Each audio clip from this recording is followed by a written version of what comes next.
Quindink donk.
Alrighty.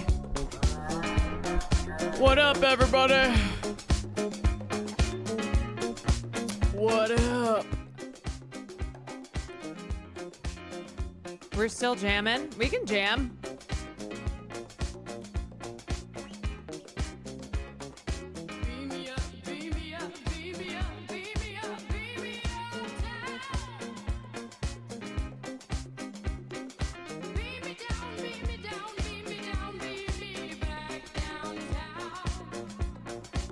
like a little disco Saturday going on.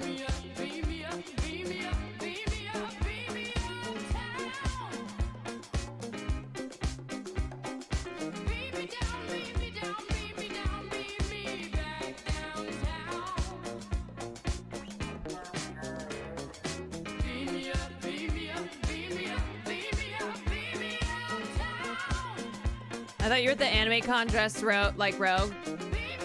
You guys, I'm still a new weeb. I'm still a new weeb, okay? You gotta give me some time. Hey, I've like just started to watch anime. Anime Expo. Whew. That's like you just started taking a science class and then they're like, hey, can you go work for NASA? Wait, Rogue is from X-Men. Whatever, you know what I mean. Nerd stuff.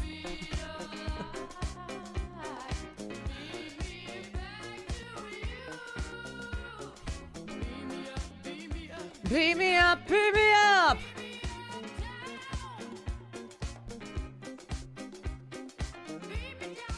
Anyway, look, I had violent food poisoning, so also the last place that I want to be, is a sweaty convention center. Do you know what food gave it to you? So Will's been ordering chicken from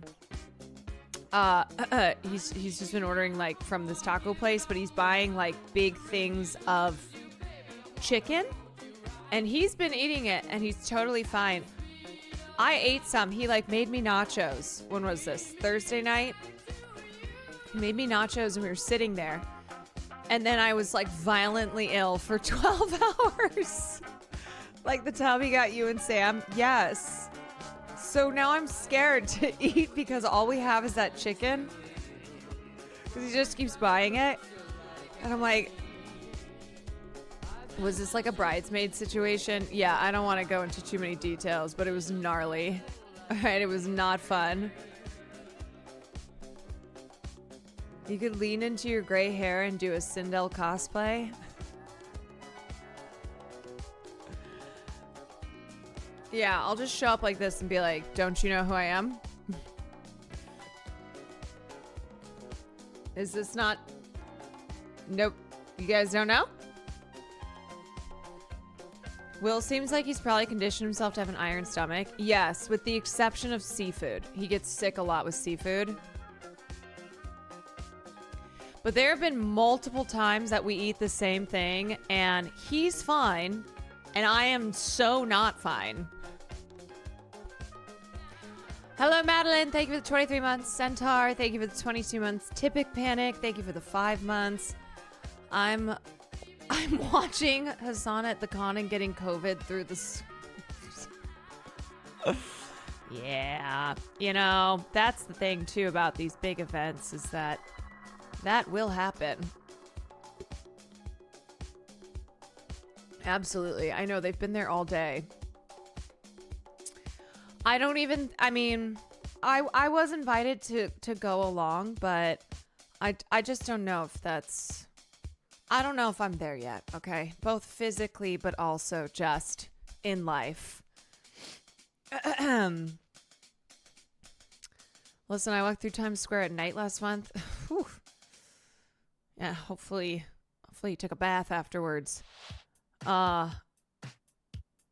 Yeah, so anyway, yesterday I was recovering from that. And then I ended up going to Shrouds for a non-4th of July celebration. Y'all want to know how... Okay, let me just... I've never been a big 4th of July person. Because I'm so woke. But Will has always said his favorite holiday is 4th of July. And I never understood that. And it was also a little bit disturbing to me. But last night he said... I don't feel in a celebratory mood, which is shocking. This is a man who says his favorite holiday is 4th of July. He loves 4th of July. Loves the fireworks, loves the food, everything about it. And last night he said, he goes, does anybody else not feel in a real celebratory mood? I was like, yeah, I felt that way for like 25 years, but welcome. His podcast segment is literally America Me Up. I know. Will Neff is very American. And I think that was an overall sentiment. I think a lot of people felt that way. I did see a tweet that was like, today I'm not celebrating America, but I'm celebrating the hardworking people who have dedicated their lives to making this country work for everybody. Like I saw that sentiment a lot. A lot of people just basically being like, fuck this. I'm eating a hot dog, but fuck this.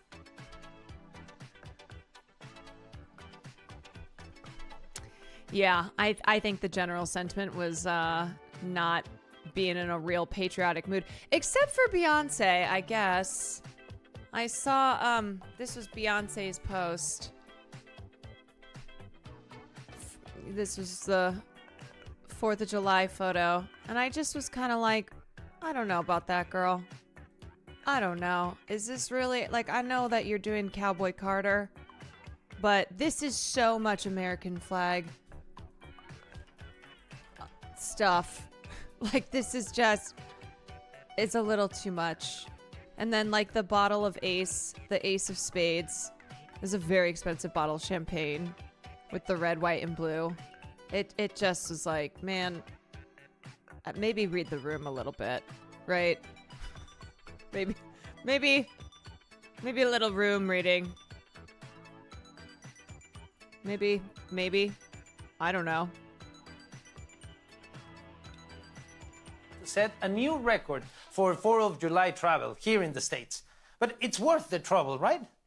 July 4th is your most patriotic holiday, where you proudly wave flags and set off fireworks that were all made in China. It's a celebration of your freedom from tyranny. And yeah, that is always something I've found very funny, is like all the hogs in this country who hate China but love fireworks. And I'm like, you know who you have to thank for that? The fucking Chinese. In 1776, right? Back then, you were ruled by a mad king who could do whatever he wanted. Yeah. He could start wars, you know, break the law, put the military in the streets, arrest people for no reason, impose tariffs, take advantage of women without consequence, hire his unqualified relatives. It's great that you guys don't have to deal with that anymore. The laughter just going down. It's funny, I know. Until it's not. Yeah, they say this. LaBallin, thank you for the 21 months. Randolph, thank you for the 12 months. You know, it's amazing how people will celebrate a revolution, right? 1776, the American Revolution, fighting back against oppression, against tyranny, you know, where it's like we all collectively recognize, fuck the British Empire, right? And yet when it comes to other forms of revolution, other people who are fighting against tyranny and persecution and oppressive governments, we seem to not understand how that's the same thing. I guess not. Hogan, thank you for the gifted. So, anyway, anywho.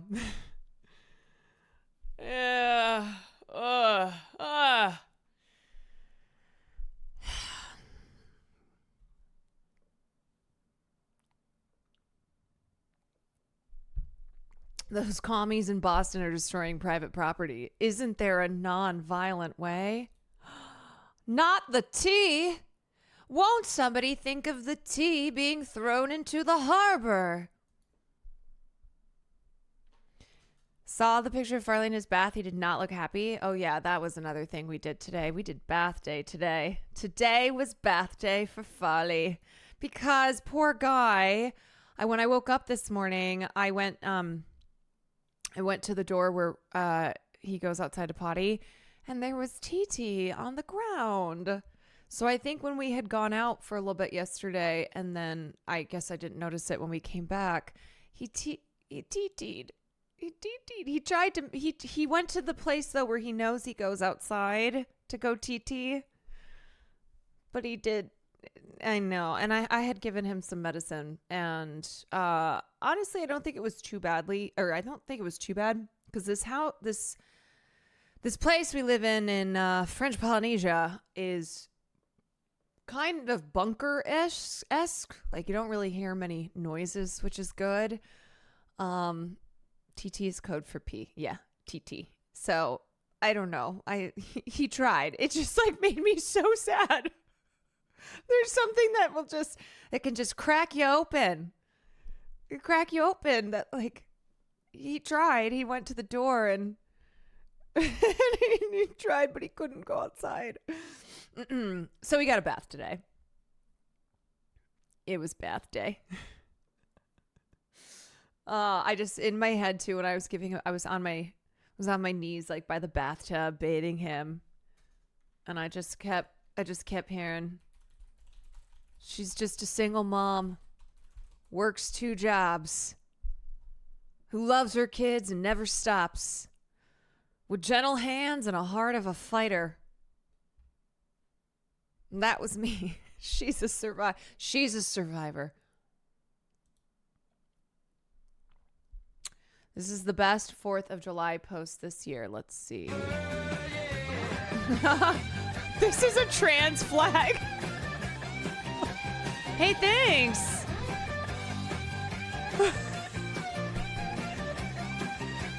Hell yeah, brother. Hell yeah, brother.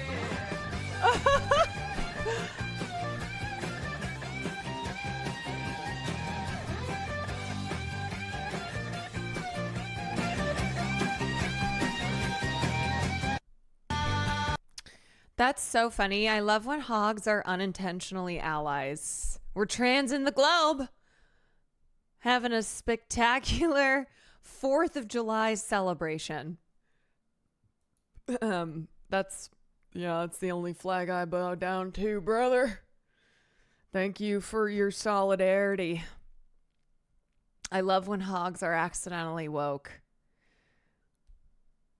Are we ready for Elon to split the Chet base with his new America party?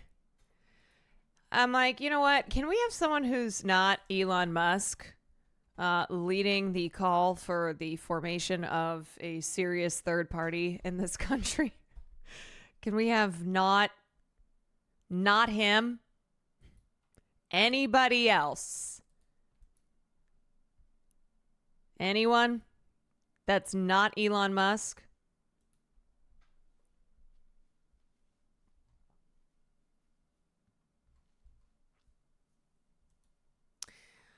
Well, I mean, it does. I don't know, man. Elon Musk says he has already formed a new U.S. political party. You know what? How about Elon Musk just spend all your money? All right, just do that. Spend all your money, become broke, and at least that will be something good. The America Party. Yeah. Elon Musk being in charge of a party is not a good thing, y'all. Like, I think it's important to recognize that Elon Musk opposing the big beautiful bill is not the same. It's not for the same reasons as us opposing the big beautiful bill, you know? Like, the reasons that we, the people, have for opposing this really bad piece of legislation that is going to be so damaging is not the same as Elon Musk opposing it. We are not on the same team. Okay? We are not on the same team. Please remember that. Anarchist tech support. Thank you for the gifted sub. All right, so I have to leave around like 9:30 tonight. I got to go to a birthday party. So today we got a lot of tributes today. We have quite a few. We have tributes. We're going to look at Michael Madsen. Michael Madsen, who passed away from from a heart attack, I believe. Julian McMahon, who had privately been battling cancer, and McMahon and Bobby Jenks of White Sox fame. My mom was sending me a bunch of photos that she's like, this is a really sweet story that you can talk about on stream. And I looked at some of these pictures. They're so ugly, but you know what? I'm going to show them to you guys anyway, because hashtag 2005 White Sox World Series ain't never happening again. So those memories are special.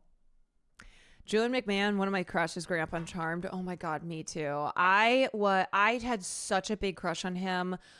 Even I had such a big crush on him too on Nip Tuck.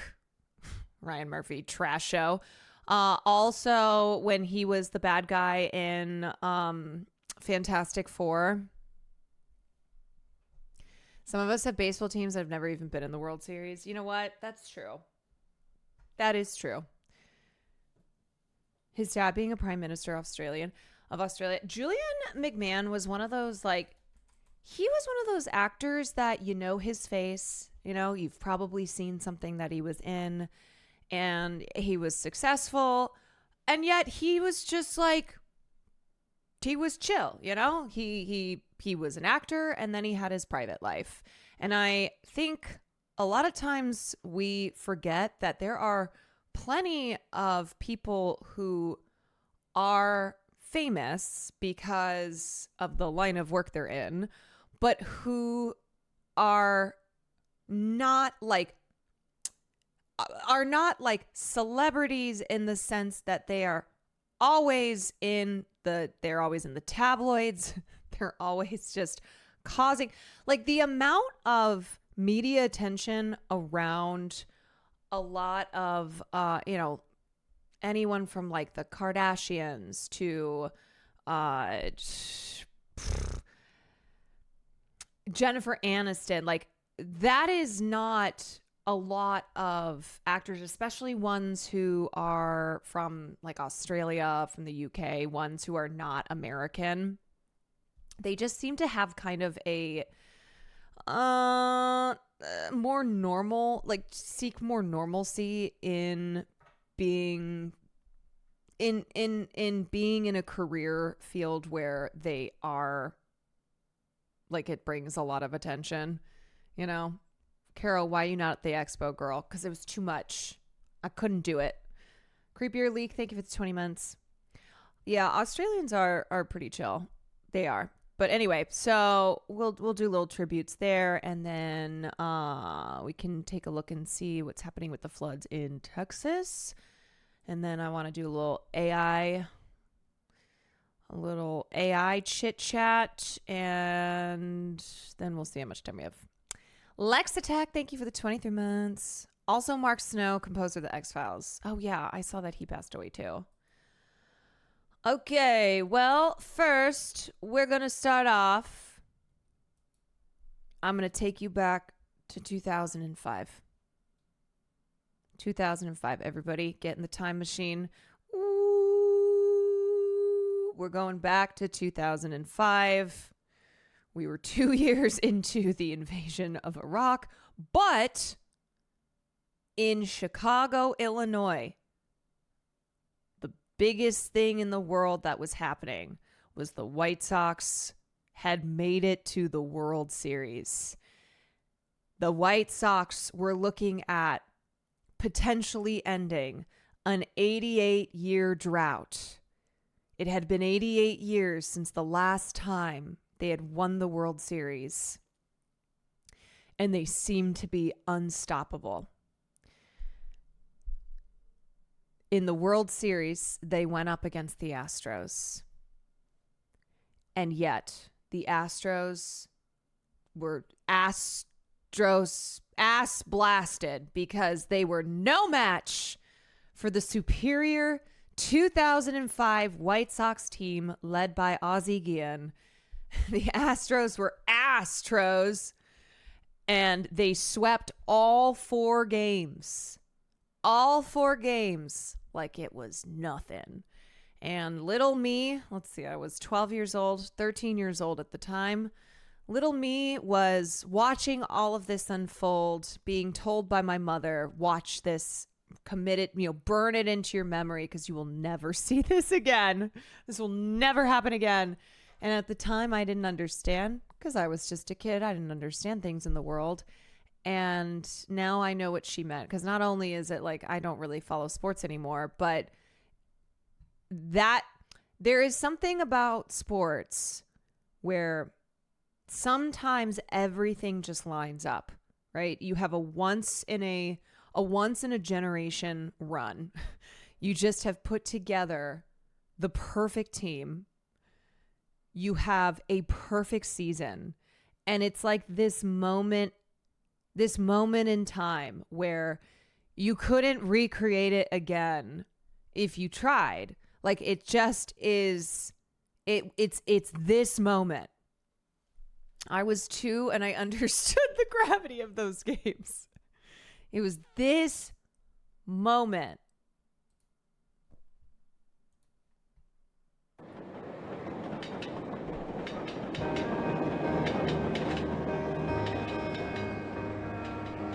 Oh, Chicago, for all you've seen since last we met.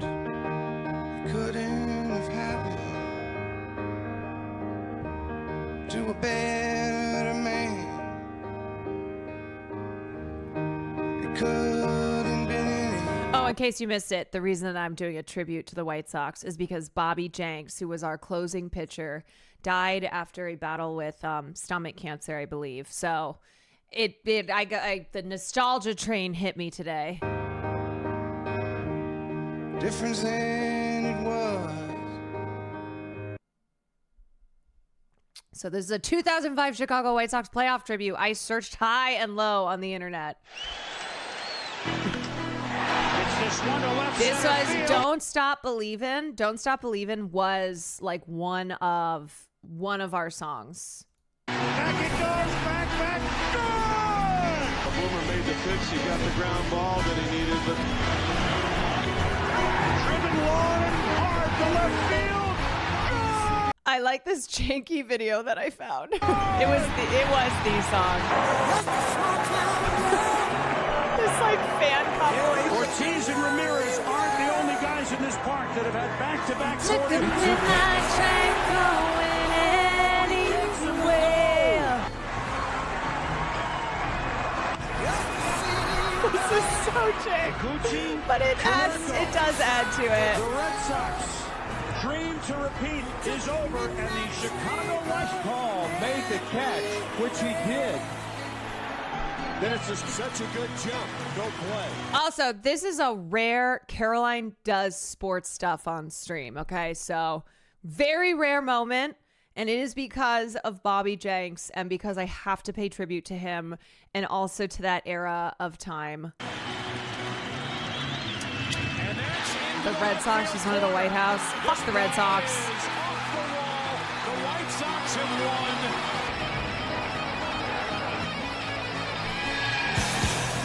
A singer in a smoky room. 18 years. Smell wine and cheap perfume. Strikes out. For a smile they can share the night. It goes on and on and on and on. In the air to right. Guy is there. The White Sox. That's a shot into left center field.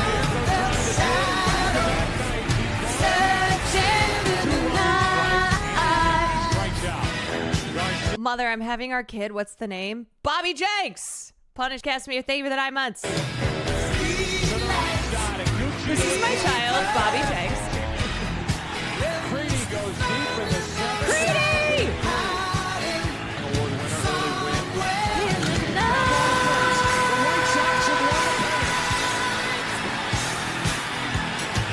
also with the White Sox. Guy hits it into deep right. Off the wall, the White Sox strike first.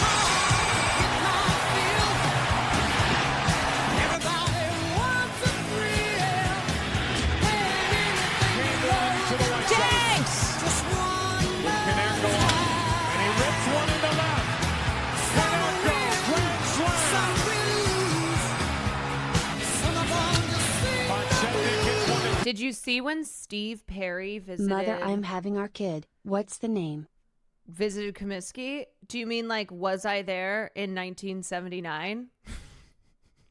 Was I alive? Like when he gave a concert? Or do you mean like took a visit?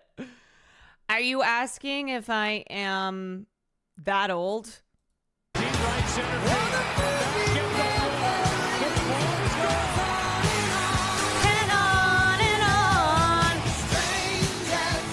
No, it's 2005 during the playoffs.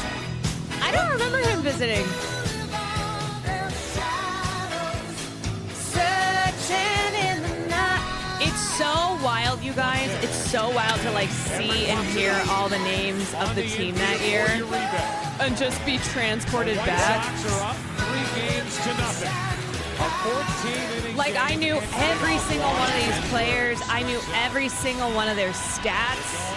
We watched every single game that season. We watched every minute of the playoffs, every second of the World Series. You're discovering why people like sport. You know, as I've like, honestly, as I've been like thinking back on this time and watching a bunch of 2005 World Series stuff, I go, I get it. I was that person once. Won the World Series. Ron Uribe with a play, charging it, throwing it, and the White Sox celebrate their first title in 88 years. Ozzy! Solo has been considered the second team in the second city. No more. The Chicago White Sox. Believe in Holly Canerco. Oh, Chicago. Another season, another shot, and we can't wait. Oh, man. Oh, man. I wrote this. Been hit hard by the nostalgia train seeing the news of Bobby's passing. In 2005, I was a kid in the Chicago burbs and a member of a big family of long-suffering Southside White Sox fans. During the playoffs and the World Series, our door was perpetually open as people in the neighborhood would come in with casseroles and fervent hope that this was the year that we would witness the Sox win. Game after game, we clutched hands, prayed, cheered, held our breath, and finally watched as the Sox won the World Series after 88 long years. And then I told you guys this, that my mom made us memorize the last play of the game. She had a keychain that would just over and over and over again we would listen to, and then she would quiz us on it, and she's like commanded us to memorize it. And I still, when she texted my mom texted our group chat the news of Bobby Jenks passing, and she said, I think you all need to do the play-by-play in honor of Bobby. I still have it memorized. Ground ball past Jenks up the middle of the infield. Uribe has it. He throws. Out. It's a White Sox winner and a world championship. The White Sox have won the World Series and they are mobbing each other on the field. I still have that memorized. Okay, here's a little Bobby Jenks tribute video the Sox posted. He was, okay, from my recollection, Bobby Jenks was like, he was an anomaly when it came to his style of pitching and how fucking fast he threw balls. I think his record during the series was 102 miles per hour.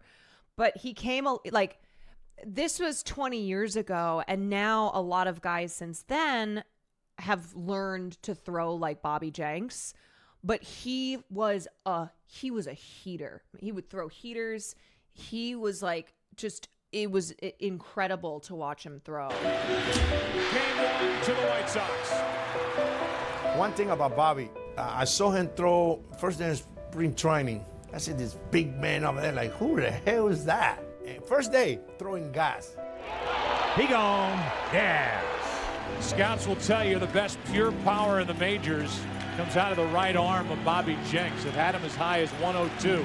I mean, Bobby was kind of ahead of his time. I mean, there's a lot of guys now that throw like Bobby, but like when he first came up, I'm not sure there was anybody that looked like him from like a stuff standpoint, where he was, hitting 100 on every single pitch with just a vicious curveball. And I mean, he was embarrassing guys, good hitters right away. And Bobby Jenks has tied a major league. And now the Sox have like the worst.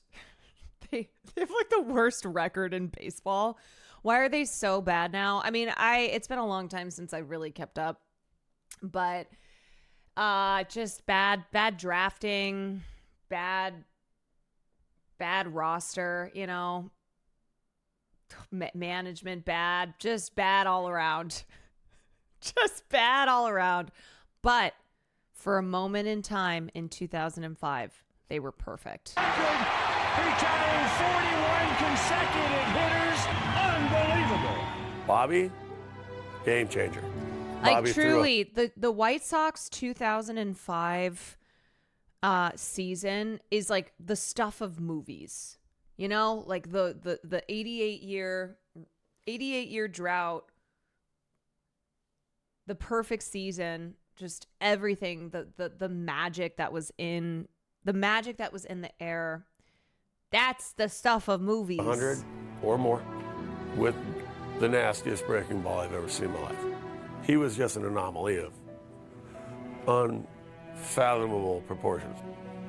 And as a teammate, he was the best. Aw. He had stomach cancer.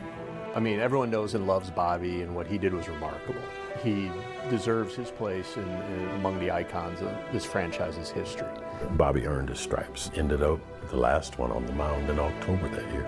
You play for the love of the game, the joy of it. It's what I love to do. I'm playing to be a world champion. And that's what I wanted to do from the time I could pick up a baseball.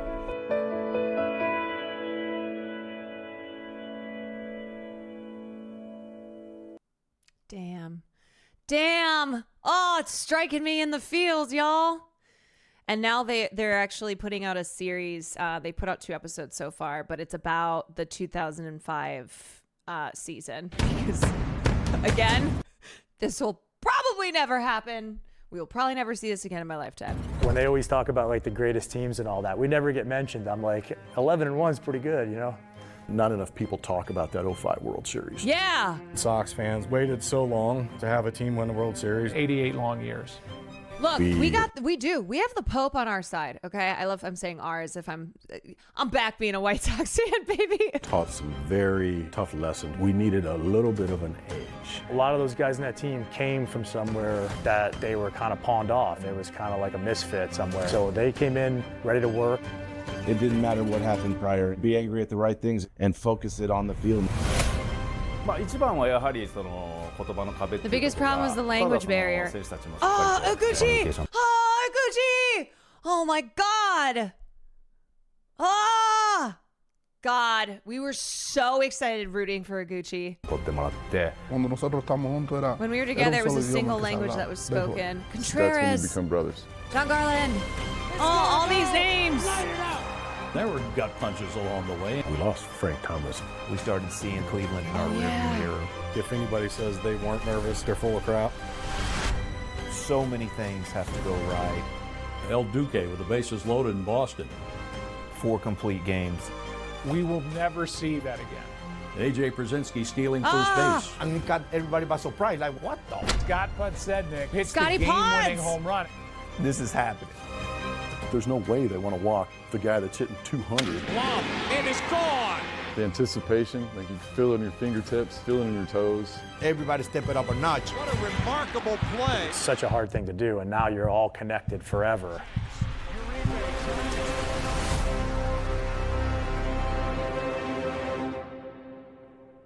God, I got chills. And they are multiplying. Wow. The thing too is like baseball guys get traded all the time, but that is the truth. Like, when you have such an incredible season like that and do something that was thought impossible and that will probably never happen again, like, you are forever bonded as that team, even as, you know, players move on and people retire and that's it. That's all. Like, there will always be the 2005 White Sox. Always. So Bobby was only he was only 44. An erratic starting pitcher with dominant stuff as a top prospect for the Anaheim Angels, he rose to prominence after the White Sox claimed him off waivers in December 2004. Just a few months later, he was a beloved part of the White Sox's surprise championship team. Manager Ozzie Guillen, oh my God, I just have you. I'm so sorry. I just keep getting hit with all of these memories. Like, I just have memories of my mom like screaming at Ozzy on the TV. I think she also like probably screamed in his face as well. Like, what are you doing? Manager Ozzie Guillen, rather than signaling with his left or right hand, pantomimed Jenks' rotund shape when he wanted to call the closer into the game. And few were better for a time. Jenks grabbed hold of the closer's job in Chicago late in 2005 and saved 4 of their 11 postseason victories that season, including Game 4 of the World Series, when the White Sox clinched the title with a 1-0. That game was insane. It was crazy because the pitchers on both sides were just, it was like insane pitching. And the score ended up being 1-0. We have lost an iconic member of the White Sox family today. White Sox chairman Jerry Reinsdorf said in a statement, "None of us will ever forget that 9th inning of Game 4 in Houston. All that Bobby did for the 2005 World Series champions and for the entire Sox organization during his time in Chicago. He and his family knew cancer would be his toughest battle, and he will be missed as a husband, father, friend, and teammate. He will forever hold a special place in all our hearts." Jenks etched his name into the Major League record books 2 seasons later when he tied Jim Barr's record of 41 consecutive batters retired. The first to hold that record as a relief pitcher. His run came over 14 perfect outings. He was an all-star in 2006 and 2007 when he saved 41 and 40 games, respectively. He pitched 6 seasons for the White Sox before closing his career by appearing in 19 games for the 2011 Boston Red Sox. Boo, Red Sox! Jenks died in Sintra, Portugal, the White Sox said, as his stomach cancer progressed to its latter stages. He's survived by his wife, Eleni, their 2 children, Zeno and Kate, and 4 children from a previous marriage, Kuma, Nolan, Rylan, and Jackson. I have to read this. So this is from, this is a summary of the last game of the series. I wonder if he ever chewed tobacco. Oh, for sure. All those guys do. Yeah. Was he on vacation or is he from Portugal? No, he had been sick for a while. I think maybe I think that's where he was spending like his final days. People kept talking about the history. 88 years since the White Sox last won the World Series in 1917. 86 since the Black Sox scandal cursed them to lose forever. 1 year after the Red Sox, whom the White Sox swept in the first round of the playoffs, swept the Cardinals to end their own 86-year championship drought and cured their own curse. They even threw some rock history into the mix. After winning the AL pennant over the Angels, catcher A.J. Pierzynski blasted Journey's 1981 hit, "Don't Stop Believin'," in the locker room. Then the team adopted it as a theme song and invited the vocalist and co-songwriter of the tune, Steve Perry, to join the scene for the World Series. As Tim McCarver framed it in the pregame telecast, the White Sox have been playing a relentless brand of baseball in the postseason. It's been so good that a lot of people feel they can beat any team from any era. He never said who a lot of people actually were. Game 4 of the World Series, up 3-0 over the Astros, on the verge of a sweep. A team that had long been the second city's second team, where no fans figured that they would ever see a World Series championship in their lifetime. Chicago knew the stakes. Hello from Greenland. Hello. As Chris Myers said in the game telecast, before the game, I talked to A.J. Pierzynski. He said, "We have to take care of business. We don't want to give them any life. We got them down. We want to stomp on them. We want to crush them." And I said, "Okay, I got the idea." The Astros had other plans. They fought hard. Both teams did. With neither team relenting, it was a fantastic game, a classic pitcher's duel. The starting pitchers had done well during the season. Both right-handers, the Astros' Brandon Bakke was 10-8 for the season, and the White Sox's Freddie Garcia was 14-8 with a 3.87 ERA. And both starters threw masterfully that night. So many chances, so many zeros. In the top of the first with 2 outs, White Sox right fielder Jermaine Dye hit a double. In the bottom of the first, Astros second baseman Craig Biggio singled, then moved to second on a sacrifice by center fielder Willie Taveras. In the top of the third, speedy White Sox left fielder Scott Podsednik, we all had such a crush on Scotty Pods, stretched a double to a triple. In the bottom of the sixth, Taveras singled, then went to second on walk to Lance Berkman. They executed a double steal. An intentional walk to Mike Lamb loaded the bases. In the top of the seventh, Aaron Rowland singled, then went to third on a double by Joe Creedy. Some scary moments to score on both sides, and all of them failed to score. Neither team could pull the trigger, nothing but donuts.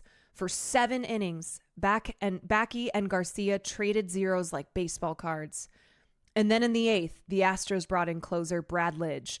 The first White Sox batter he faced was Willie Harris, pinch hitting for pitcher Garcia. Harris singled. Podsednik sacrificed Harris to second. Carl Everett pinch hitting for Tadahito Uguchi grounded out, moving Harris to third. Up came Dye, who with 2 hits already had twice as many as anyone else in the game. He singled to center, scoring Harris with the first run of the game. Paul Konerko struck out, ending the top of the 8th, but the damage was done. White Sox 1, Astros 0. In the bottom of the 8th, right-hander Cliff Pollitt came in for Garcia. The first batter, Biggio, grounded out, but Taveras was hit by a pitch. A bit unnerved, Pollitt threw a wild pitch to the next batter. Home run threat, Lance Berkman, and Taveras took second. With first base empty, the White Sox walked Berkman. Morgan Ensberg flied out, and Taveras moved to third. Left-hander Neil Kotz relieved Pollitt, and Jose Vicanzo pinch hit for Lamb. Vicanzo grounded out to end the threat. And then, in the top of the 9th, Przinski led off with a double, but was left stranded as Lidge struck out Rowand and Creedy, then got Uribe to ground out. Bobby Jenks, with a 2.75 ERA and a 1.246 whip, earning him the closer role at season's end, came into the bottom of the 9th to finish the job. He gave up a leadoff single to center field by Astros right fielder Jason Lane. Lane went to second on a sacrifice by catcher Brad Ausmus. Chris Burke pinch hit for shortstop Adam Everett and popped a foul down the third base line, almost out of play, but Uribe made a miracle catch, falling into the crowd for out number 2. Orlando Palmeiro pinch hit for Lidge. The final out, called by White Sox radio play-by-play voice John Rooney. From the stretch with a runner at second, here's the 1-2 pitch to Palmeiro. A ground ball past Jenks up the middle of the infield. Uribe has it. He throws. Out. A White Sox winner and a World Series championship. The White Sox have won the World Series and they are mobbing each other on the field. As the mob ruled, celebrating on the mound, radio analyst, Southside Chicago native and 1980 White Sox all-star closer Ed Farmer continued, "This is as good as it gets. The Sox are world champions in Chicago. Go crazy. Enjoy the celebration, Chicago. This is long overdue." Soon, sports journalists wandered out onto the field looking for interviews with whomever they could, and they found a team that kept coming back to the chemistry. Bobby Jenks on how the team welcomed him during his midseason call-up from Double-A ball. That's what this team is all about all year long, is just being one. It wasn't ever just one hero all season. It was just pick somebody out of this crowd now, and that was the hero of some day of the season. General manager Ken Williams didn't really like being asked if he considered himself MVP for putting the team together and gave all the credit to the players. There's a whole bunch of MVPs, and all of them are in the lineup or coming off the bench. When asked how they built the team, Williams replied, "For us, the foundation had to be the pitching. And Ozzie Guillen and I, the coaches, we just felt we wanted to be in more games. We've had a lot of talent here in the last few years, but we had to sacrifice a little bit on the talent end to get a lot of character people in there." Future Hall of Famer Frank Thomas, who was injured most of the season. "I got to thank these guys, man. They put me on their back and carried me across the finish line." Let's go suck it, Cubs. Steve Perry, singer of Don't Stop Believin', said, "You have no idea what these guys have done for me emotionally." He had stopped singing since leaving Journey and was again feeling inspired. World Series MVP Jermaine Dye from up on the podium. We don't have any egos on this team, and I think that's what was really special about this club. Everyone got along with each other, and we just wanted to win. Manager Ozzie Guillen, holding the World Series trophy in his hand, said, "I'm just happy for Jerry Reisdorf's team owner and the Chicago fans. They've been waiting for so long, so many years. This is for Venezuela!" Both Guillen and Game 4 winning pitcher Garcia were from Venezuela. The major leagues have become more international. The 2005 White Sox also included 2 players from Cuba, 6 from the Dominican Republic, and 2 from Japan. The Japan Times wrote that second baseman Iguchi became the first Japanese to play on a World Series champion team. And to everyone who celebrated around the world, as Pierzynski said, I hope they lived it up and partied like it was 1917. Are you ready to see some photos?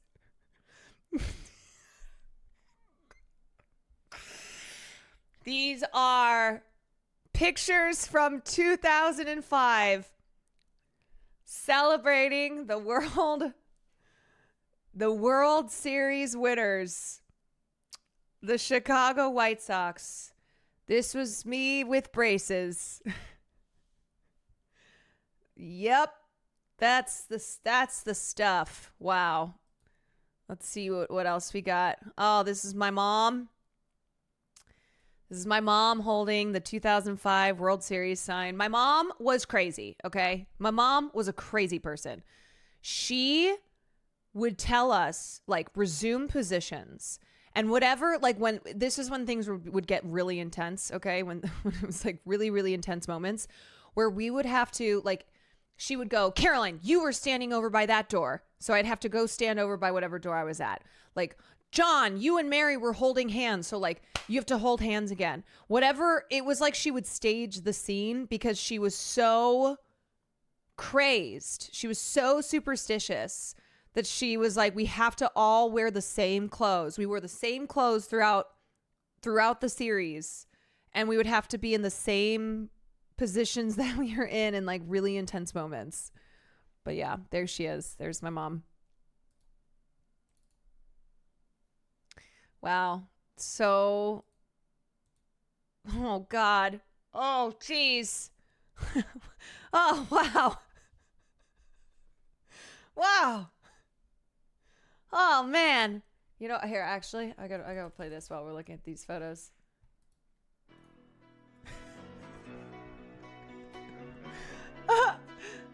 So, we're the reason that they won. Yes, absolutely.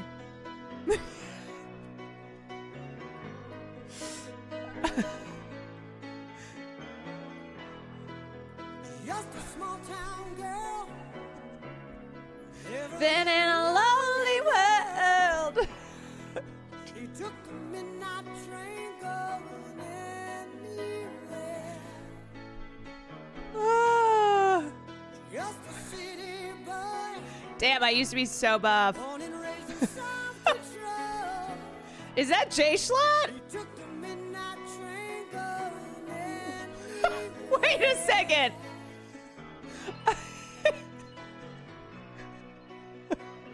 Is that fucking Jay Schlatt? Looking the exact same 20 years ago? Is he a time traveler? What the hell? A singer in a smoky room. Oh my God. A smell of wine and cheap perfume. Oh my God, Jay Schlatt is a confirmed time traveler. Wow. Looking down the boulevard. Oh, this is from the parade downtown.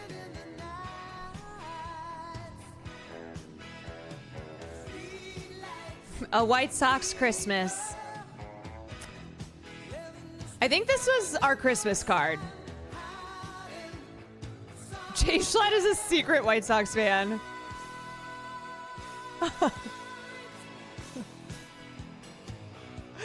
I was at the United Center for Game 4, one of the highlights of my childhood. That's fucking awesome.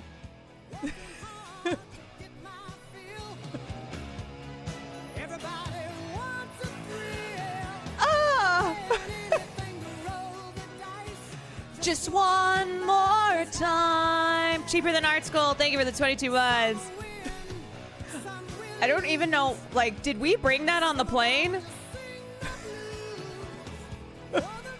I don't remember. I literally cannot remember if we brought this on the plane or it was there.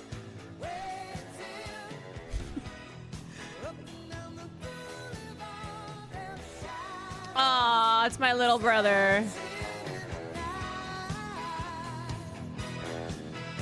Aww.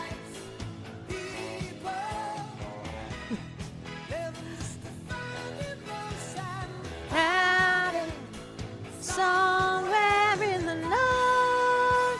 That's my mom with legendary announcer John Rooney, who called the final play of the game. The 1-2 pitch to Palmeiro. Ground ball past Jenks up the middle of the infield. Uribe has it. He throws out. It's a White Sox winner and a world championship. The White Sox have won the World Series, and they are mobbing each other on the field. Ty Guy, thank you for the 8 months. What a moment.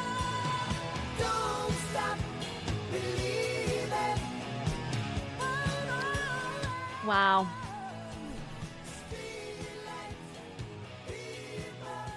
You know what's crazy? Like, teenagers, I will see teenagers these days. I'm like, why don't you guys look like dorks? So cute. We Hey, looked Queen, like love we ya. looked like the biggest dorks. You know? We were not slay. We looked the way that teenagers should look. Sometimes they do not enough. Teenagers, I want to tell you that being a teen is your time to just be a dork, you know? You're utterly gormless. Utterly. I know. A lot of people today are like, well, I'm just afraid of someone taking a bad photo of me and putting it on the internet. I'm like,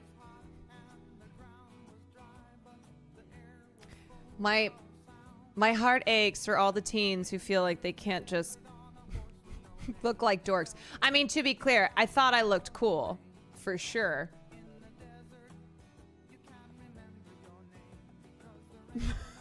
I definitely thought I looked cool. Your parents are your biggest ops when you're a teen with pictures. I know.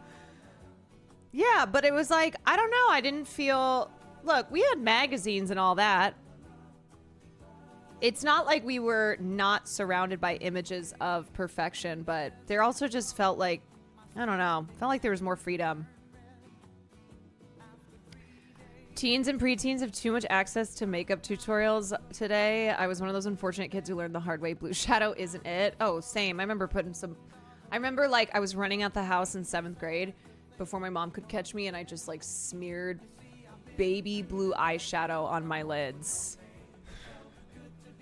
And I used to live down the street from the school that we went to, and so I would always run because I was always late. So I was running out the door, just smearing blue eyeshadow on. But no, we were absolutely not we were not sophisticated.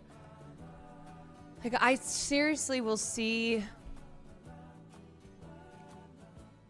I'll see young people, I'm like, my God, you're not supposed to be good at makeup already. You're not supposed to be fashionable. It's sophisticated. Damn, you used to be so cool. I used to be cool. Kaylor, thank you for the 5 months. This is the era before selfies and filters. Not a cell phone in sight. Everybody just living free. I had no sense of fashion until senior year. I mean, I thought I was killing it in high school, but I also would wear my mom's blazers. My look in high school was wearing my mom's clothes. Damn, you used to be so cool. No name. On the rain. Damn. Wow, what a trip down memory lane, and I cannot believe that we discovered Jay Schlatt is a time traveler. Wait, didn't this happen another time where somebody found a photo from like the 60s or the 70s and they went, is that not Jay Schlatt? Like, I swear this has been a meme. That Jay Schlatt is a time traveler. He's or he's just 100 years old, but he's always looked the same. Business casual was so in during that time period. Yeah. 2006 to 2010, business casual was it. If you weren't 16 years old wearing a blazer at school, what were you even doing?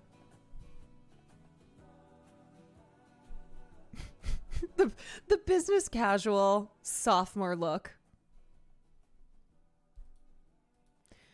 I saw this Yes, I saw this historical photo today. Didn't know Schlatt is a time traveler. I love how it will always just be a grainy photo of a guy with mutton chops. Of a white guy with mutton chops. Like, look at the wait, what was the one that this one? Yeah, here we go. Okay, actually though, this really does look like Jay Schlatt.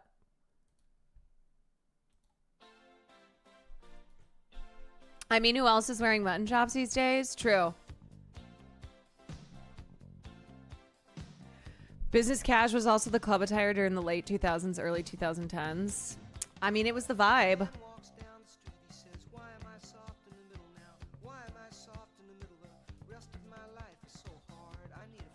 His acting was great in There Will Be Blood. Yeah, also love him in Jaws. Caroline, just coming in to say hello. Hope everyone have a good time. Take care until next time. Thank you. I'm X Grant. I hope you have a good one. All right. Anyway, that's just a fun little throwback to a time when everything seemed simple. You know? It did. Times. Life just, I don't know. It seems simple then.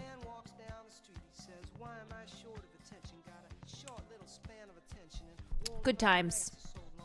Thank you, Bobby Jenks and the White Sox, the 2005 White Sox, for all the memories.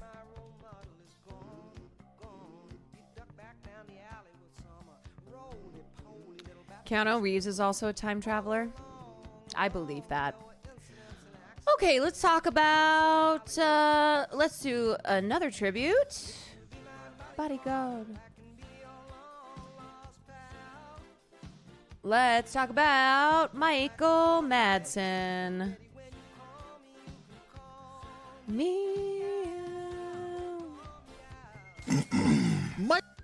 Michael Madsen, the tough guy's tough guy. You may recognize Michael Madsen from Kill Bill, from Reservoir Dogs. That was his big breakout role. He played Mr. Blonde in Reservoir Dogs. He was also in Thelma and Louise, which we watched for one of my film class nights. He was also the dad in Free Willy. There's a throwback. 1993's Free Willy. And he was also in Hateful Eight, Once Upon a Time in Hollywood, Species. He has over 300 credits in films and TV shows.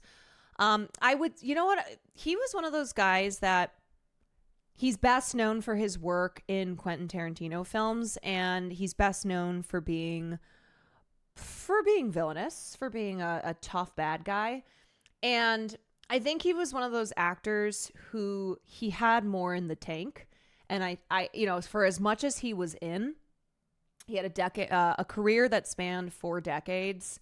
And for as many credited roles as he has, I feel like he was still an underappreciated actor. And because of his breakout role in Reservoir Dogs, he kind of played a lot of roles that were Mr. Blonde-esque because because he was just so standout in that. Was he ever a leading man? No. He was the guy who, you know, he shows up and he had those eyes, those blue eyes and that voice. And he was usually a bad guy, but he was very good at it. People sleep on his performance in Thelma and Louise. Yeah, totally.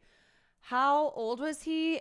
He was only 67. He's also from Chicago, Illinois. So today is a tribute to legends of Chicago. And his sister is Virginia Madsen. If you don't know who she is, I'll show you a picture and you'll recognize her. Virginia Madsen, who was in films like Candyman, Sideways, Number 23, Hotspot. Yeah, that's his sis, and she wrote a really lovely tribute to him. Michael Madsen was very good at being very bad. But I'm going to torture you anyway. His twisted turn as Mr. Blonde in the savagely violent Reservoir Dogs helped launch the career of Quentin Tarantino, a partnership that would only grow with roles in the Kill Bill franchise, The Hateful Eight. You're writing your life story. You bet I am. And Once Upon a Time in Hollywood. Who's Major Nathan Maxwell Janis? Well, I'll be sure and introduce you. Why was he drawn to such grisly jobs? I think I got it from my father, maybe, or maybe because I grew up in Chicago, or maybe my voice, my face. Though Madsen did occasionally flex his nice guy chops, stepping into the role of an adoptive father in 1993's Free Willy. He's gonna die. There's a 10-foot length of chain and a winch control behind the seat of the truck. Go and get it. His abundant resume was stacked with iconic movies: The Doors, Thelma and Louise, Donnie Brasco, and the Bond film Die Another Day. Madsen stopped by today in 2009 to discuss the unlikely way he mastered an Irish accent for one film. All I needed was the Lucky Charms commercial. That's ridiculous. Oh, but it worked. Did it work? Little green stars and yellow moons, and yeah, it worked very well. Really? Off-screen, there were legal and personal troubles, including a brief jail sentence in 2019 after pleading no contest to his second DUI. I kind of feel like Michael Madsen, you know, when his death almost feels like the death of this era of movies, one where you had actors like him who never really achieved leading man status, but were in just a massive number of film and TV projects, and just the types of roles that he played, you know, it just feels very he was just very ubiquitous in the 90s. And yeah, like Gene Hackman is now gone as well. Yeah, just playing these tough guy roles in gritty thriller action films. Even if you didn't know his name, you know his face for sure. His sister, Oscar-nominated actress Virginia Madsen, paying tribute. My brother Michael has left the stage. He was thunder and velvet, mischief wrapped in tenderness, a poet disguised as an outlaw. From Walton Goggins, who shared the screen with Madsen in The Hateful Eight, ain't enough words, so I'll... He also felt like a throwback to the era of black and white movies, you know, with very simplistic plots, films that just had a real direct feel.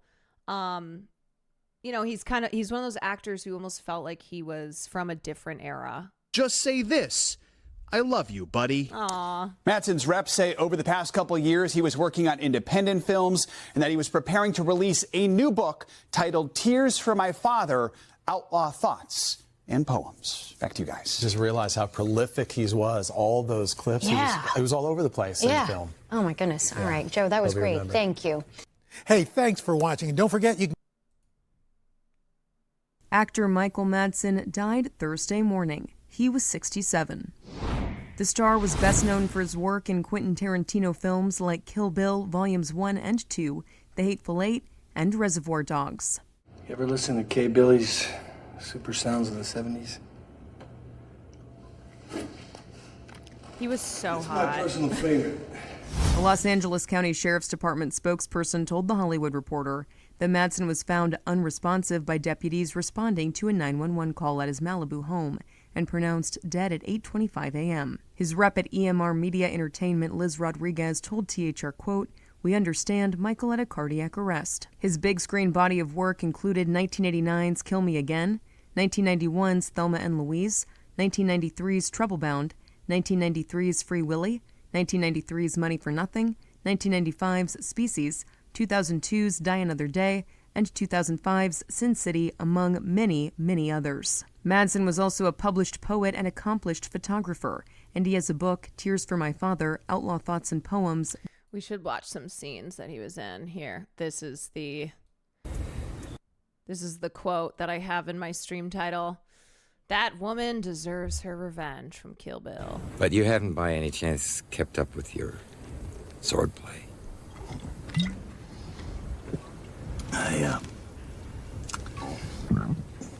I pawned that years ago. You hawked a Hattori Hanzo sword.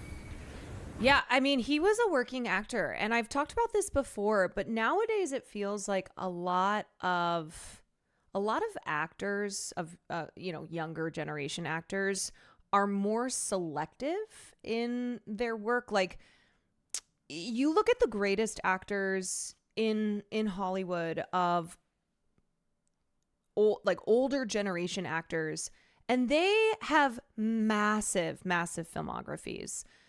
And it's not just a matter of like, oh, well, they're older, they've been working longer. It's because like they looked at acting as work, where it's like, yeah, I gotta pay my bills, gotta take care of my family. So I would just say yes to a lot of projects, even if they were not necessarily highbrow, or I didn't think that they were, that they were like auteur type of films. Work is work. A lot of times when we look at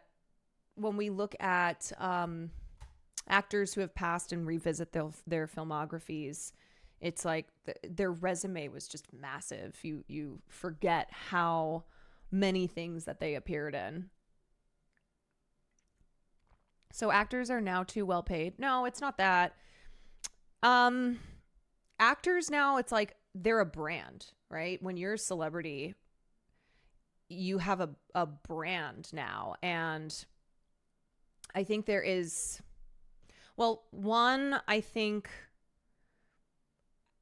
I think production having declined in Los Angeles plays a role in actors just not working as much. I mean, those who are at the top of the industry will always have ample work, but kind of the ones who are in the middle, they just don't have the endless numbers of endless opportunities to work in film and TV like there used to be. But also because it's the not wanting to have too many stinkers, not wanting to be someone who's associated with just bad films, like too many flops, films that just really aren't that great.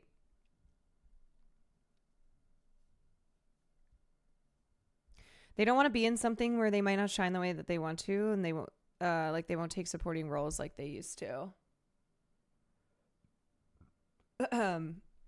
Well, Nicolas Cage never got that memo because Nicolas Cage has been bankrupt for like decades, and so that guy is working. That guy works because he has to.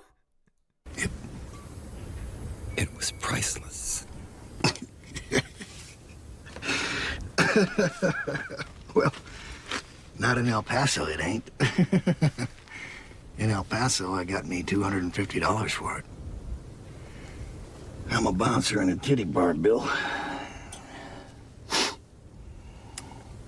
If she wants to fight with me, all she's got to do is come down to the club and start some shit, and we'll be in a fight. I know we haven't spoken in some time. And the last time we spoke wasn't the most pleasant. But you've got to get over being mad at me and start becoming afraid of you, because she is coming, and she's coming to kill you. And unless you accept my assistance, I have no doubt she will succeed.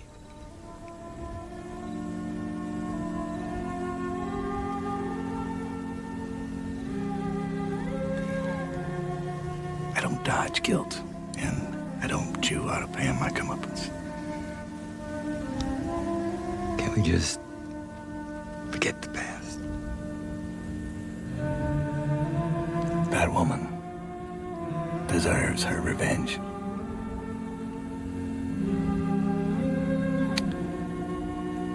And we deserve to die.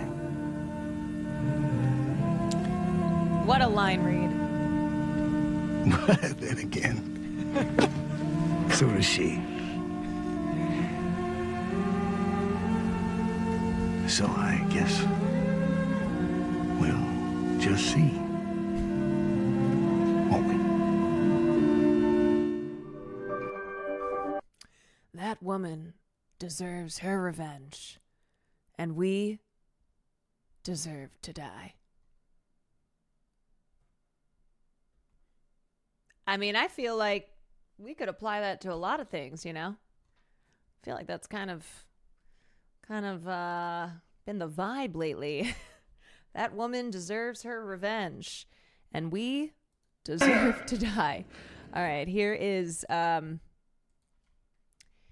scene from Reservoir Dogs. So this was his breakout role. This was also what established Quentin Tarantino as a major auteur in Hollywood. You kids shouldn't play so rough. Somebody's gonna start crying. Mr. Blunt. You're fucking kicking me.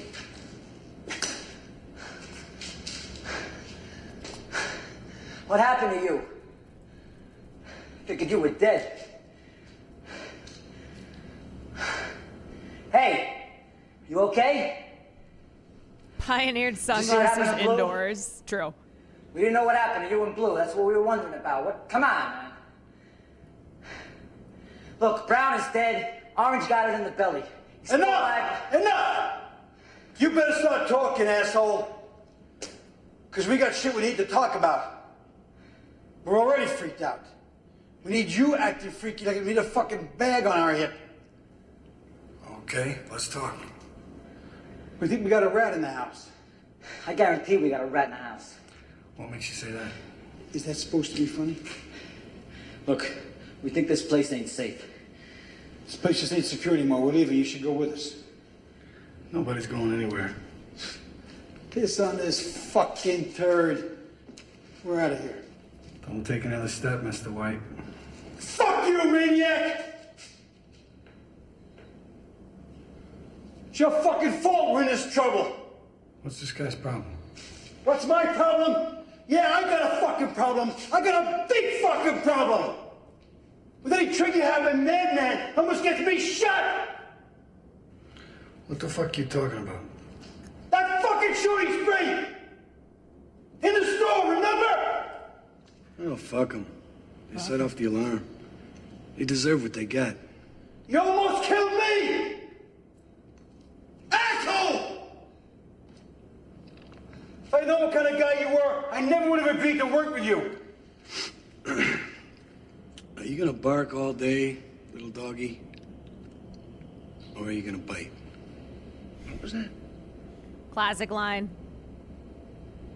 I'm sorry, I didn't catch it. Would you repeat it? Are you gonna bark all day, little doggy? Or are you gonna bite? Oh, Christ. Hey, look, you two assholes, calm the fuck down. Hey, come on, back up. What are we on a playground here, huh? Am I the only professional? Fucking guys who act like a bunch of fucking niggers, man. You ever work with niggers, huh? Just like you two. Classic Tarantino. You said yourself you thought about taking him out. Fucking said that? Yeah, I did, okay? I did. But that was then. Right now, this guy is the only one I completely trust. Fucking homicidal to be working with the cops. You taking his side? No! Fuck sides, man! What we need here is a little solidarity. Somebody's sticking a red hot cover up our asses. I want to know whose name's on the handle. Fuck. Look, I know I'm no piece of shit. I'm pretty sure you're okay. And I'm fucking positive you're on the level. So let's try and figure out who the bad guy is, all right? Wow. That was really exciting. Crazy. He would write himself saying it too. Not crazy at all. Yeah, me too. I love that guy. Two common themes in Tarantino films: feet and the N-word. Yeah, his favorite word for historical reasons. Yes. Yeah, Quentin Tarantino really loves having the N-word in his movies. Let me see if there's another clip here. Yeah, here we go. Here we go.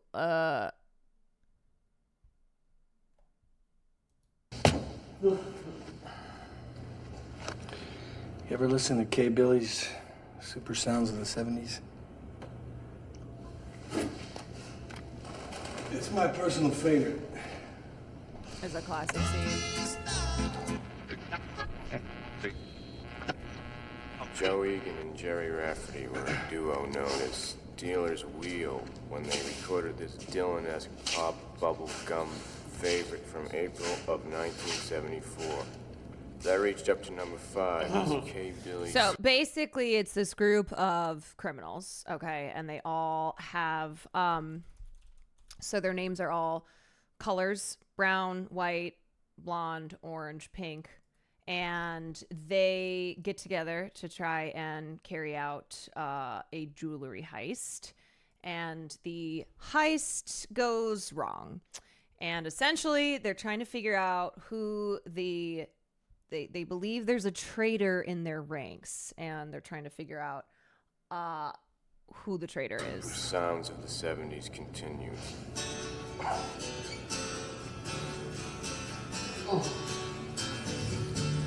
Are there people in chat who haven't seen Reservoir Dogs? Oh, for sure.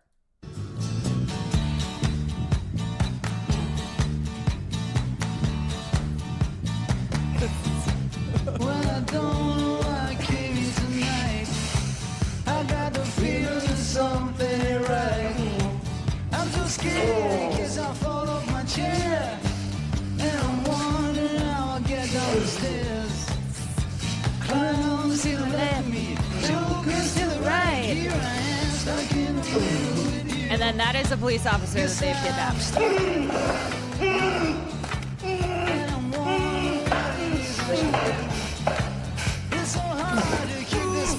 This is so gnarly.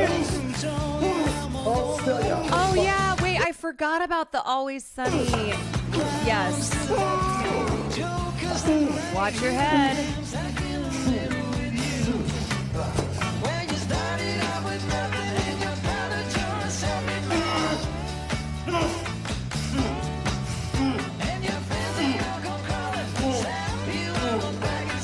Is that as good for you as it was for me? Hey, what's going on? You hear that?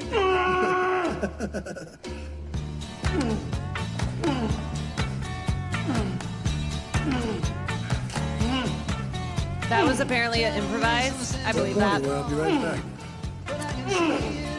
Also, you may not have seen Reservoir Dogs, but you've definitely seen the many references, recreations, spoofs, etc. in popular culture. Like, this is just the style of this film influenced a lot of other filmmakers. This has been like, there's a lot of spoofs of Reservoir Dogs, like Bob's Burgers, The Simpsons, even I remember in Hey Arnold, there were references to this movie. It's Always Sunny, which I had forgotten about. And this Reservoir Dogs, I mean, sorry to get into the film, but this was Michael Madsen's biggest, this was his major role that broke him out. But the Reservoir Dogs is really important in the genre of indie filmmaking, but specifically with films that are like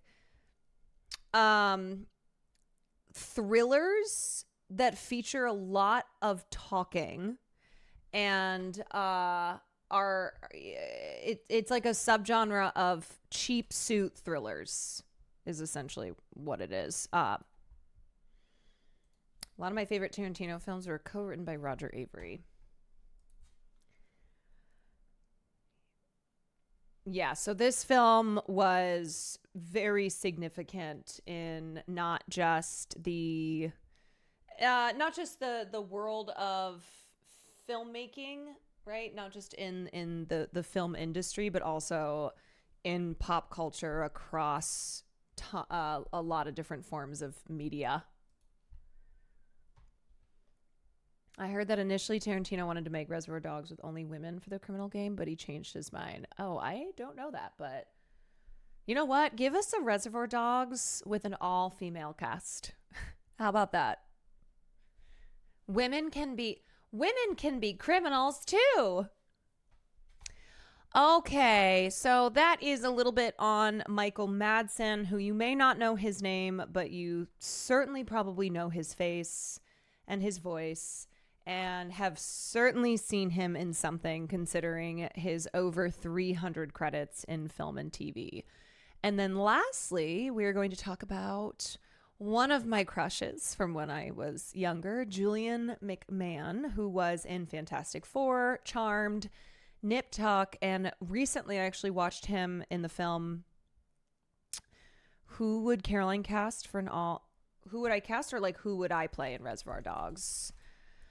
Recently, he was in the film The Surfer, if anybody has seen that. It's like a very strange psychological thriller that stars Nicolas Cage. I think it came out last year. I don't know if anyone has seen this movie, but it is bizarre. It's very bizarre, but Julian McMahon plays the role of Scally in the film.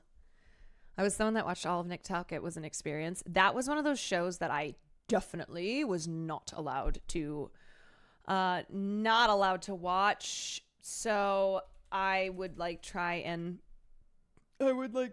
sneak watch that show. It was like I was getting existential dread with Nick Cage. That film the whole time you're like, oh my God, I can't breathe. I cannot breathe. Okay, let's watch this. Tributes flow in for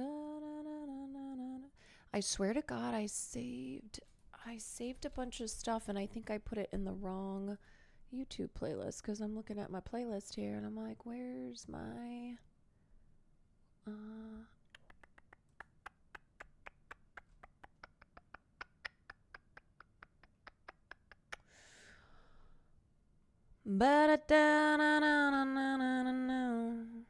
which one did I want to watch? Is it this one? No.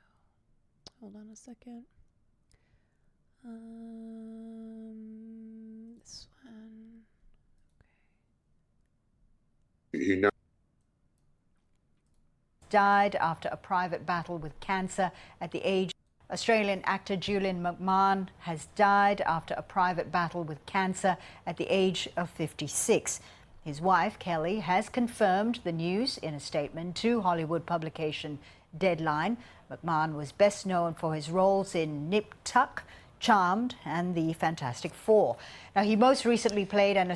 Both Julian McMahon and Shannon Doherty are now no longer with us. And for any of my Charmed fans out there, I know that we're hurting today. Australian politician in the Netflix series The Residents. McMahon was the son of former Australian Prime Minister Billy McMahon and lived the last few decades of his life in the US. We're now joined by entertainment journalist Andrew Hornery. Andrew, this is such a sad story. Of course, Julian, very much loved by many Australians and also, of course, right around the world as well. What do we know about his passing? Not a great deal, only that it was a fairly short episode that he had with cancer. And his wife has said he put up a pretty valiant fight against the disease, and obviously he succumbed to that. So we don't really have a great lot of detail on what sort of cancer or when he was actually diagnosed. Interestingly, he was only recently in a Netflix series called The Residents, where he actually played an Australian Prime Minister, which is kind of ironic considering he's actually the son of the late Billy McMahon, who was an Australian Prime Minister back in the early 1970s. But, you know, Julian, his pedigree in Australia, like he really was from a pretty high-profile family. His mother, Lady Sonia McMahon, she was a well-known socialite across the country, and he was pretty close to his mum as well. And so for many years, he was a model and a sort of an actor working in Australian soap operas like Home and Away, and before that, some other ones, just sort of minor roles. But he was always kind of very popular guy, always out in the scene, very, very sort of amenable, nice guy. So this news really has rocked a lot of people back here in Australia who know him personally, more so than just as the actor. Obviously, he's had a very successful career once he moved to... He just has one of those faces where you go, yeah, that guy needs to be on TV. Just gorgeous. The United States and set himself up in Hollywood. You know, he had some really big roles, ongoing piece roles in shows like Charmed, and obviously going into his own series as well. I think there was an FBI missing persons unit, which he actually was the lead in. And I think for a lot of those roles, he played an American. He always used an American accent. So I think a lot of Americans probably thought he was an American, but of course, back here in Australia, we realise he is from a pretty prominent family and had a long career here too. Yeah, multi-talented man indeed. No doubt the tributes will be pouring in throughout the day. Have you heard from many of his friends and colleagues? Not so much. I think a lot of people are still waking up and hearing the news.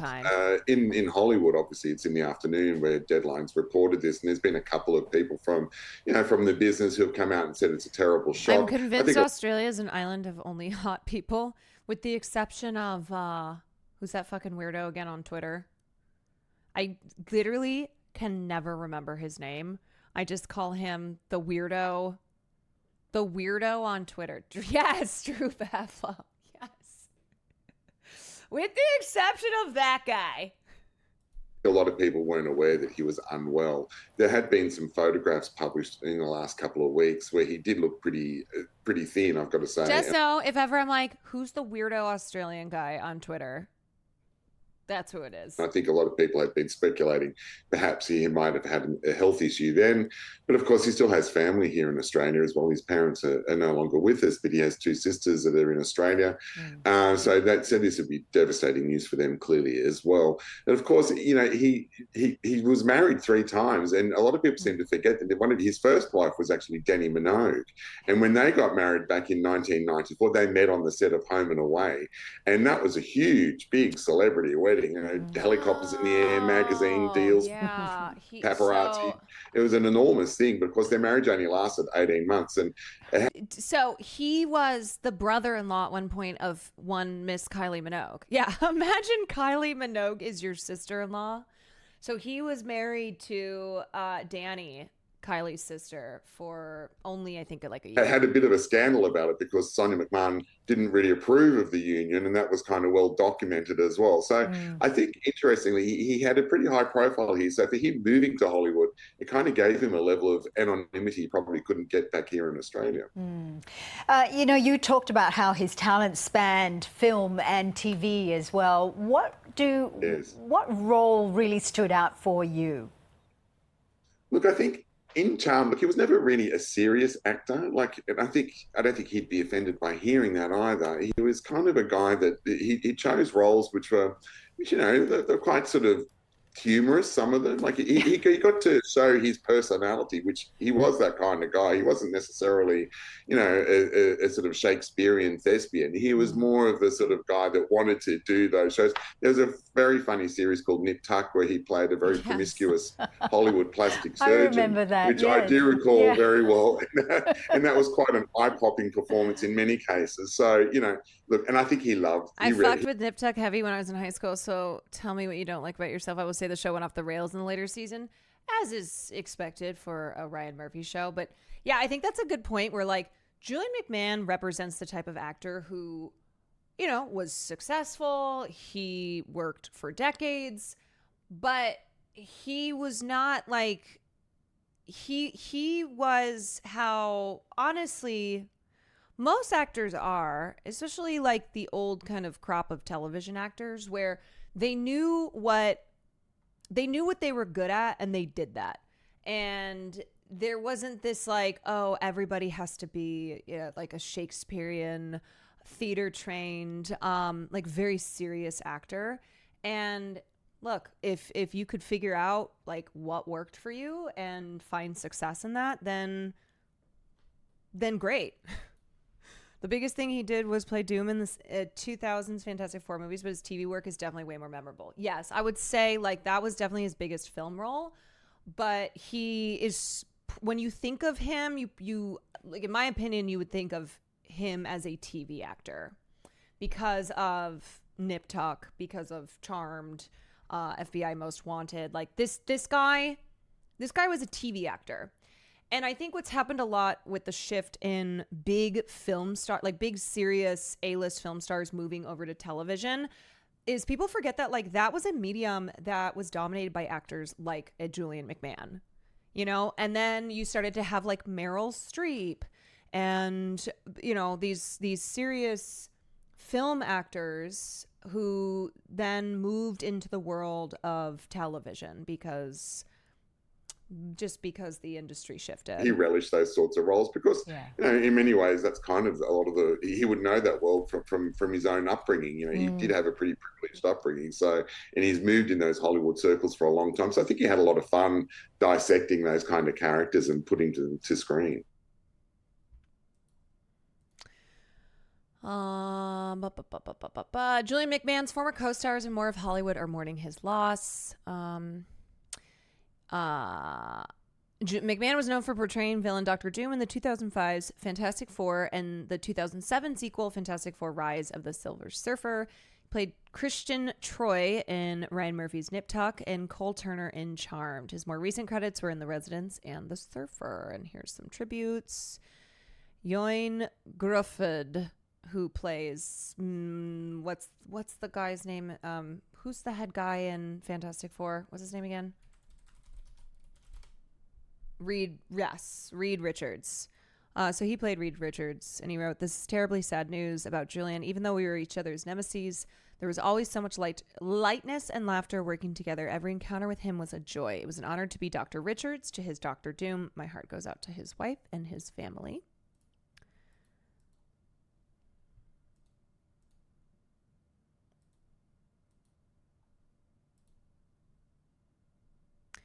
Alyssa Milano's, I'm heartbroken. Julian McMahon was magic. That smile, that laugh, that talent, that presence. He walked into a room and lit it up, not just with charisma, but with kindness, with mischief, with soulful understanding. We spent years together on Charmed, years of scenes, stories, and so many in-between moments. He made me feel safe as an actor, seen as a woman. He challenged me, teased me, supported me. We're so different, and yet somehow we always understood each other. He was more than my TV husband. He was a dear friend, the kind who checks in, the kind who remembers, the kind who shares, the kind who tells you the truth even when it's uncomfortable, but always with love. My heart is with Kelly, with Madison, with Ileana, his girls, his world. He adored them. You could feel in every conversation, every story, every text. He was a family man above all, and he loved deeply. Losing him feels unreal, too soon, too unfair. Rest, my friend, I'll carry your laugh with me. Forever Cole, forever Julian.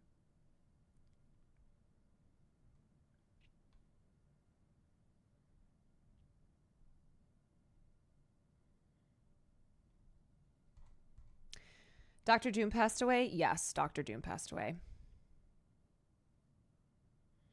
I know all about the American shows he played roles in, but personally, I just think Dr. Doom, when I see his face, since none of the shows were shows that I followed, I've seen episodes of all the big shows he was in, but Dr. Doom role is what stuck with me. Yeah, I definitely think that was like his big film role, you know, because mostly he's known for television, but Fantastic Four was, you know, that was a massive $100 million budget film from 2005, and he played the He played the main villain in that. Cole and Phoebe were formative as such a toxic relationship on Charmed. I know. Yeah, so okay, that's a couple tributes that we got to an actor who was a TV icon for many of us, a superhero villain icon, an actor who was known for being the tough guy's tough guy, and then the hero, one of the heroes of the 2005 White Sox World Championship. Gremlo, thank you for the 25 months. Rest in peace. Thank you for what you created in this world and what you have left us, have left behind with those of us who remain. A superhero is only as good as his villain. He was a great villain. He was a great villain because he was sexy, you know? Julian McMahon was sexy. He was charming. He was titillating. He made for a perfect villain. He had that charisma. Wait, one more last tribute to end. Oh, true.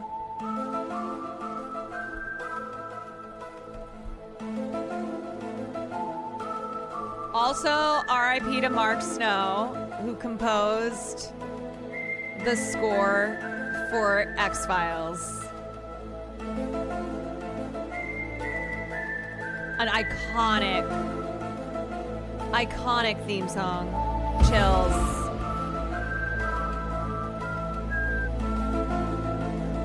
Da-na-na-da-na-na. Da-na-na-da-na-na.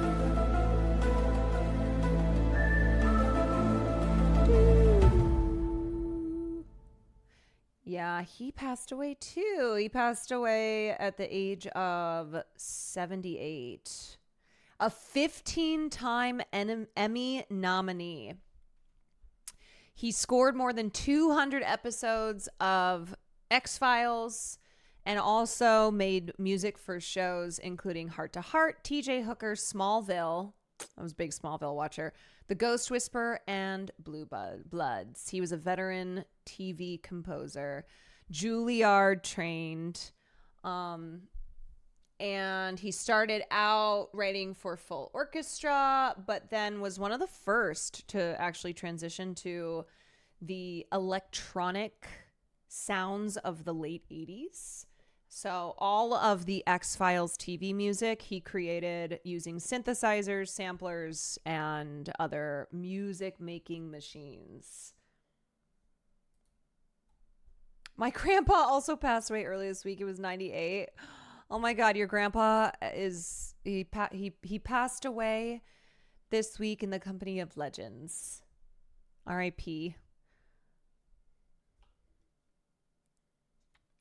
Wait, I stepped away for a few minutes. Dang it, Mark Snow. Yeah, Mark Snow passed. Do do do do. Do do do do do do do. Okay. All right. You know what we're going to talk about next? Since we're on the topic of music. Since we are on the topic of music, we are going to talk about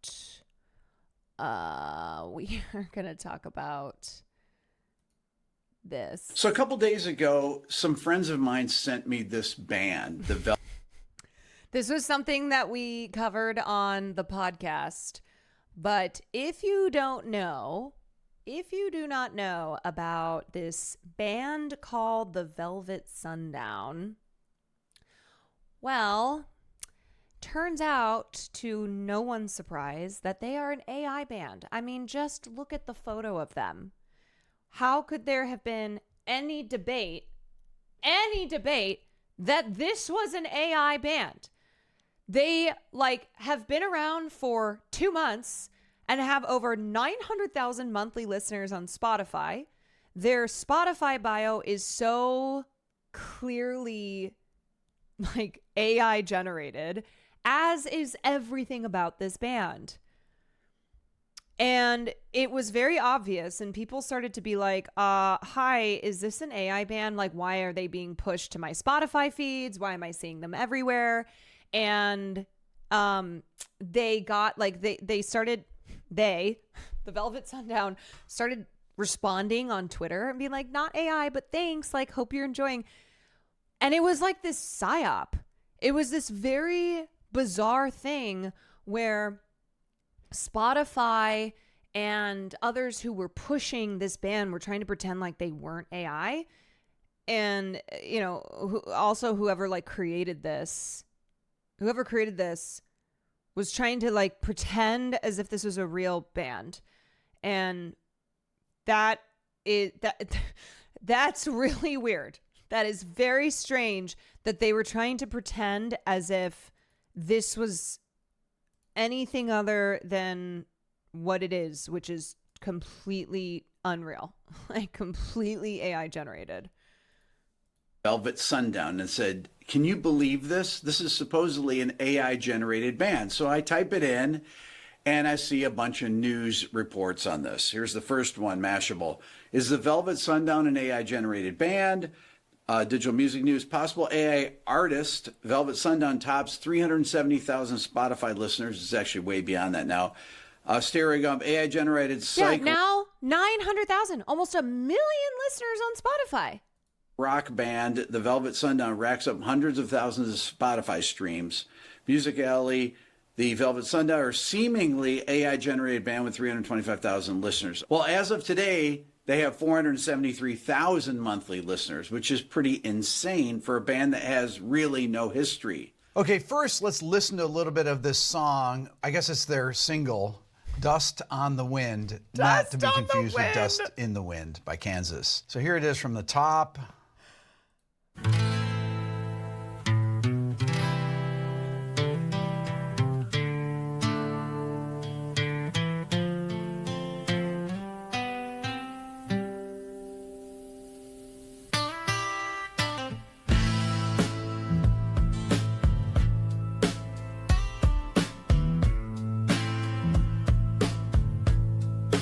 Dust on the wind.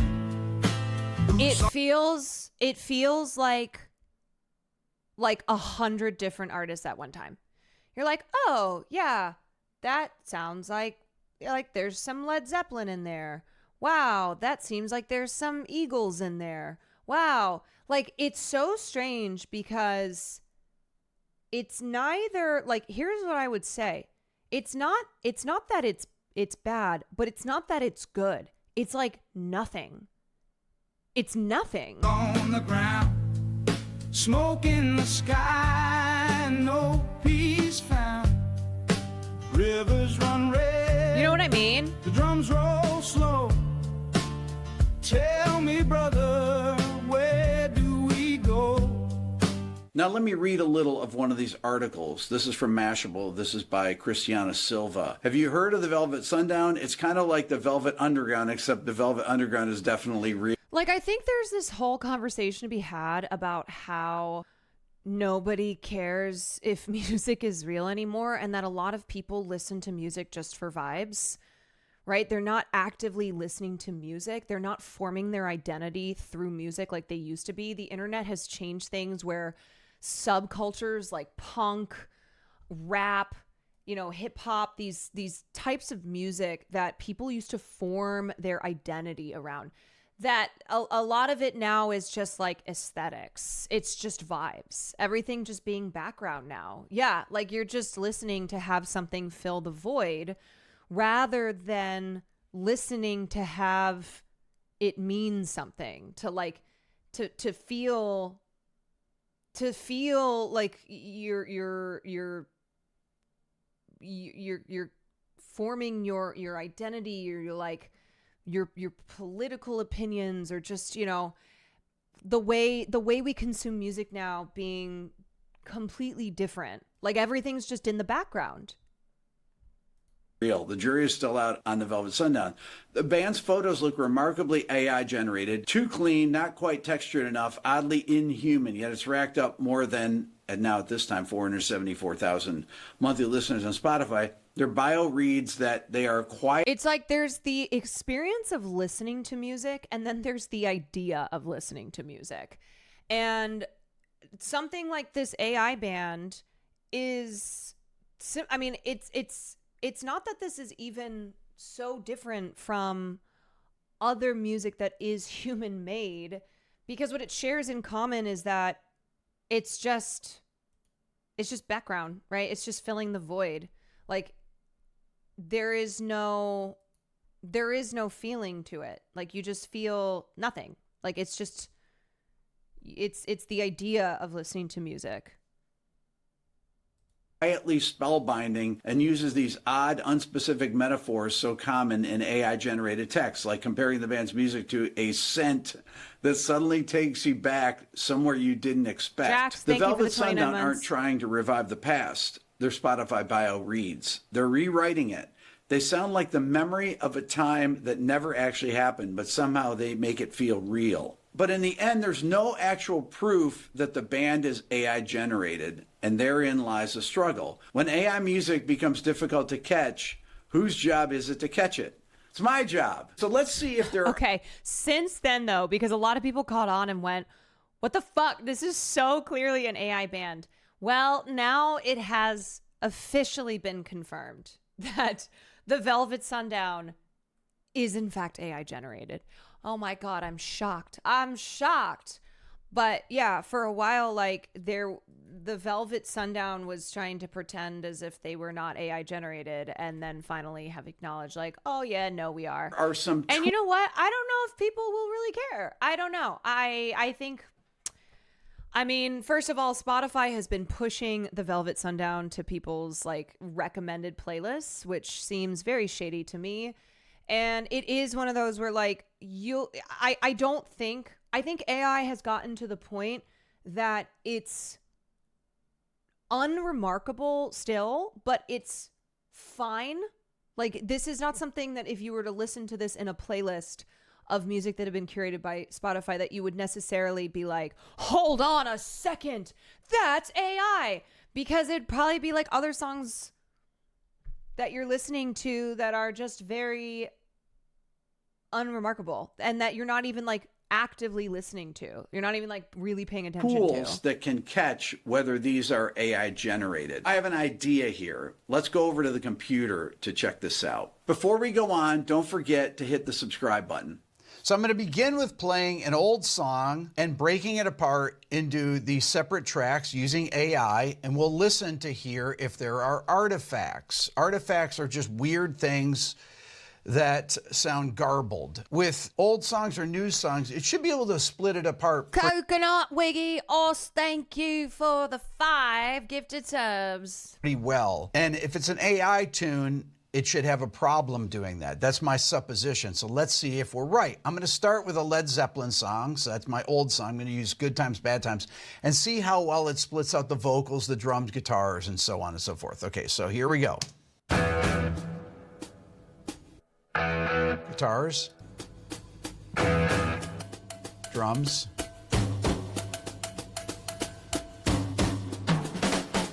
The days of my youth, I was told what it means to be a man. listen.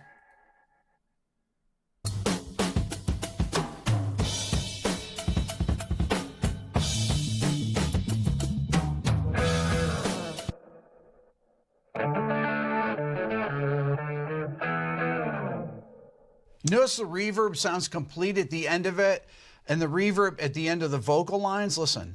No matter how I try, I find my way into the same old jam. You can hear some artifacts in the reverbs, but that's pretty amazing for a song that was recorded on analog tape 55 years ago. Let's listen to this part here with the drums.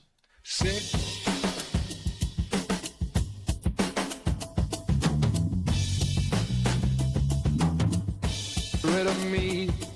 She swore that she would be all. Okay, so it's splitting out this track really well. Let's move to a contemporary song and see how it does. All right, I'm going to start with the Sabrina Carpenter song, Man Child. Now, don't click off the video because I want to see how it does. Now, here's the vocal. Hey. Listen. You said your phone was broken, just forgot to charge it. Whole outfit you're wearing, God, I hope it's ironic. Did you...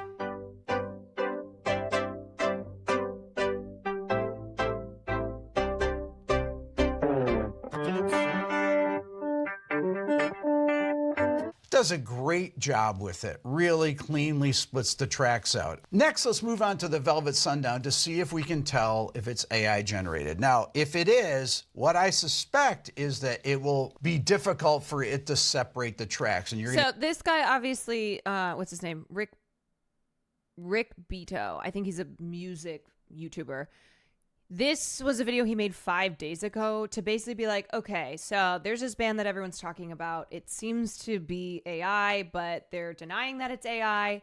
So let's examine the music and see if, in fact, we can determine. You hear a ton of artifacts in the different parts. Let's actually take the verse part here and listen to that. Let's listen to the vocals, see what it sounds like. Dust on the wind, Rick B. boots on the ground. Smoke in the sky, no peace found. Rivers run red, the drums roll slow. Tell me, brother. Not bad. Let's listen to the guitars here. Also, the lyrics. That's bad. Okay. Let's listen to the drums. This is like what I was doing in GarageBand.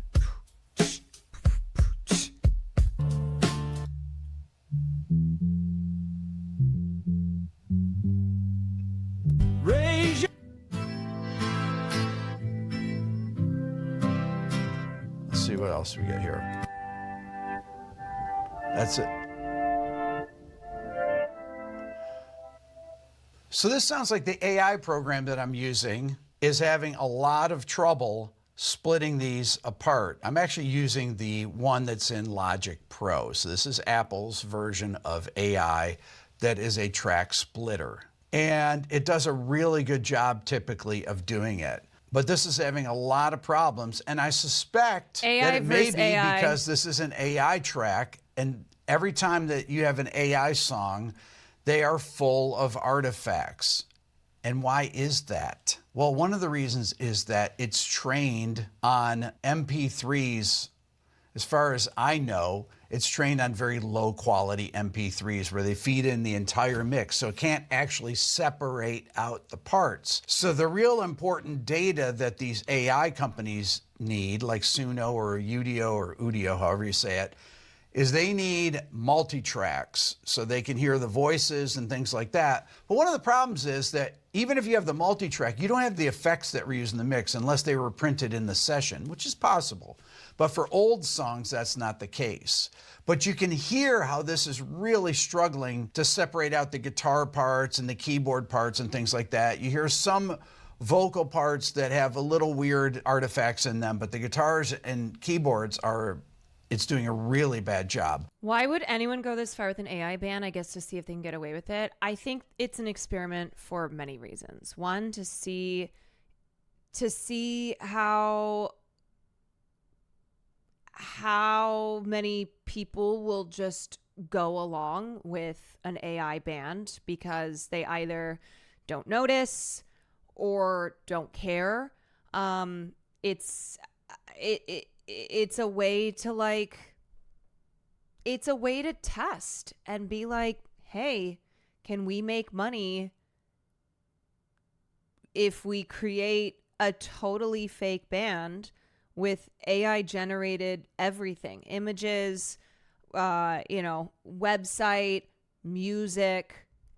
Because if we can, then that's a business. That's a way to make money. So what does it mean if these are fully AI this is generated from a year ago, but Drew Gooden talked about AI and music on Spotify. We can look artists, that out there. and they are getting streams on Spotify? Well, presumably they're getting paid. Yeah. And they're getting paid really on the work of other people that learn Yeah, to play. and that's why I'm like, it seems super shady that Spotify was pushing Velvet Sundown to its users. There were a lot of people who reported, like, why is this in my suggested music? Like, why? Like, people who were exposed to this random band that seemed to come out of nowhere and were like, why? Instruments, that learn to write songs, learn to write lyrics. They're getting paid off the work of producers that learn the craft of production by audio mixers, by audio engineers, and all the people that it took historically to make this kind of music or make any kind of music. And should they really be getting paid for that? And what are the mechanisms for detecting it and for fighting against it, honestly? Or maybe it shouldn't be fought against. Maybe these people are prompters and they're professional prompters and they should get paid whatever they get paid. But should it be 100%? I don't know. Are they getting paid? What are they getting paid? These are all questions that are important to ask. I'd love to know your thoughts. Leave a comment. Yeah, also Spotify now accepts payments to boost playlist placement. So it used to be that playlists were driven by human selections, right? But they're moving away from human selected playlists towards algorithms that can pick songs for recommendations based on characteristics of their audio. So, yeah, it's a business model of pay to win. And it's just, it's wild that there was ever like any question about this being an AI band.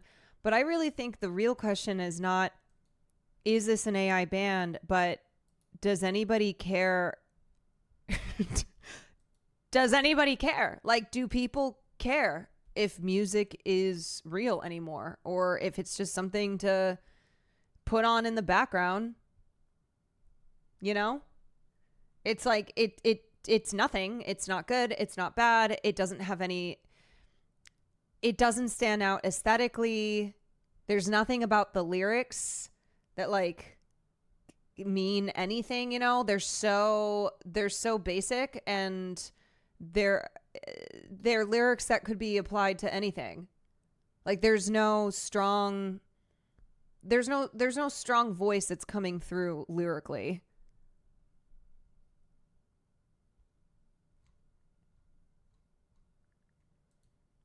Sorry, I need to calm down. I should listen to some nice, relaxing music. Oh, here we go. Jazz for reading. Perfect. I don't plan on reading, obviously, because I never learned how. But some nice piano music should settle me right down. Wait, why do all these songs sound exactly the same?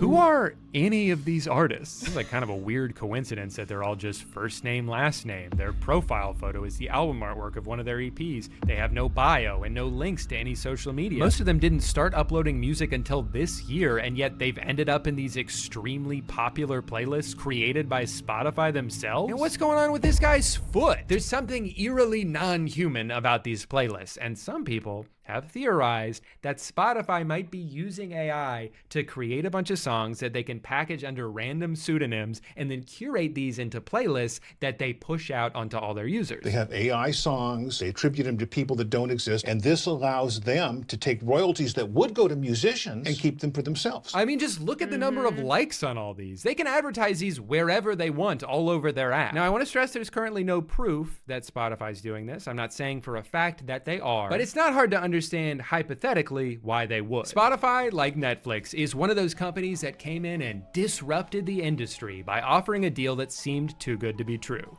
because it was. Wait, for a few dollars a month, I can get access to every song ever made or every movie ever made? How could that possibly be profitable for them? The secret is that it isn't profitable and never has been. But as long as you get in early enough to kill all your competition, establish market control, and raise a bunch of money from investors, it doesn't have to be, at least not for a while. But now it's been a while, and Spotify's getting a little bit more desperate with each passing year. They tried dumping billions of dollars into exclusive podcasts, but ended up just losing a bunch of money and gave up on that. They tried selling a car accessory, but just ended up losing a bunch of money and gave up on that. Then they lost even more money when they had to refund all the people who bought one just because because they got mad. Guys, relax. It was only $90 for a thing that doesn't work. And their new plan now is audiobooks, but I'm sure they'll just lose a bunch of money and give up on that because that's what they do. But Spotify's also in a tricky spot because even if you projected infinite growth and they became the only streaming service in the entire world, they'd still have to give up 70% of their revenue to the artists and record labels whose music is the foundation of their product. And that's where this conspiracy comes in. There's a finite pool of revenue every month that mostly gets redistributed back to artists. Well, what if we had our own artists? What if we were to artificially generate our own music for almost no cost and force feed it to as many people as possible? Well, all of a sudden, we're not making 30% on those streams, we're making 100%. Again, it's just a theory, but for a company that struggled to turn a profit for their entire existence, with a CEO who sees zero ethical concerns with generative AI. I would be surprised if we didn't have already works of that kind on Spotify. It's not outside the realm of possibility. Either way, it's definitely a bleak thought for artists who are already struggling to make a living from streaming revenue, to think the amount of money that each stream is worth could actually decrease. But whether it's because Spotify's filling their platform with AI music or because a bunch of random people are,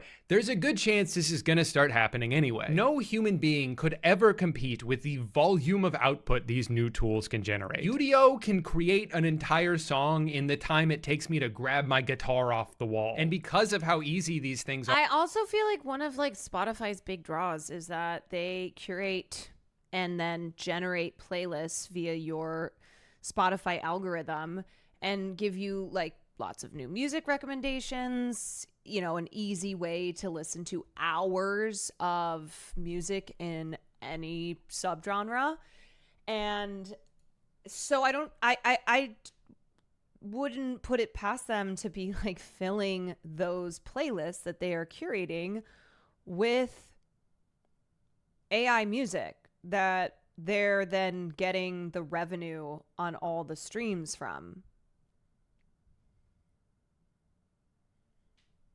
A CEO who's invested $700 million on military AI technology surely will not allow AI to take over music. Are to use. Surely. I've already seen a bunch of videos pop up telling people how to game the system to make a bunch of money from Spotify. Here's how you can make $10,000 per month uploading AI-generated music to Spotify. Do you know what the best part is? I didn't even make the music myself. Yeah, that sure is awesome. Personally, Wow, I find it that's really hard great. to understand why people would be excited about this, other than just seeing it as a quick way to make some money without having to learn a skill or even really do anything. I don't like what. Whenever I hear AI bros talk about AI art, it becomes even clearer they don't get the point of art outside of profit, because art to them is just a way. It's like, how do I make money? Because that's what tech is. It's not how do I make people's lives easier and you know, improved. It's how do we make money? How do we come up with the next app? How do we come up with like the next big platform? It's literally just profit driven. So applying that type of mentality to art is always going to result in an erasure of like the human aspect of making art, of like why people make music, why they make movies, you know, why like artists create art. Tech bros are not artists. What they're doing, but I could at least understand the logic of why they would see value in that. But what I absolutely do not understand is people who are excited about this because they think it's going to improve music. But as I scrolled through the comments on some of these videos, I found so many people like that. How ironic. AI music will replace the soulless, crappy music that's being released now, and it will be better and have more soul. Here's the music the guy generated in the video, by the way. Wow. I mean, that's just filled with soul.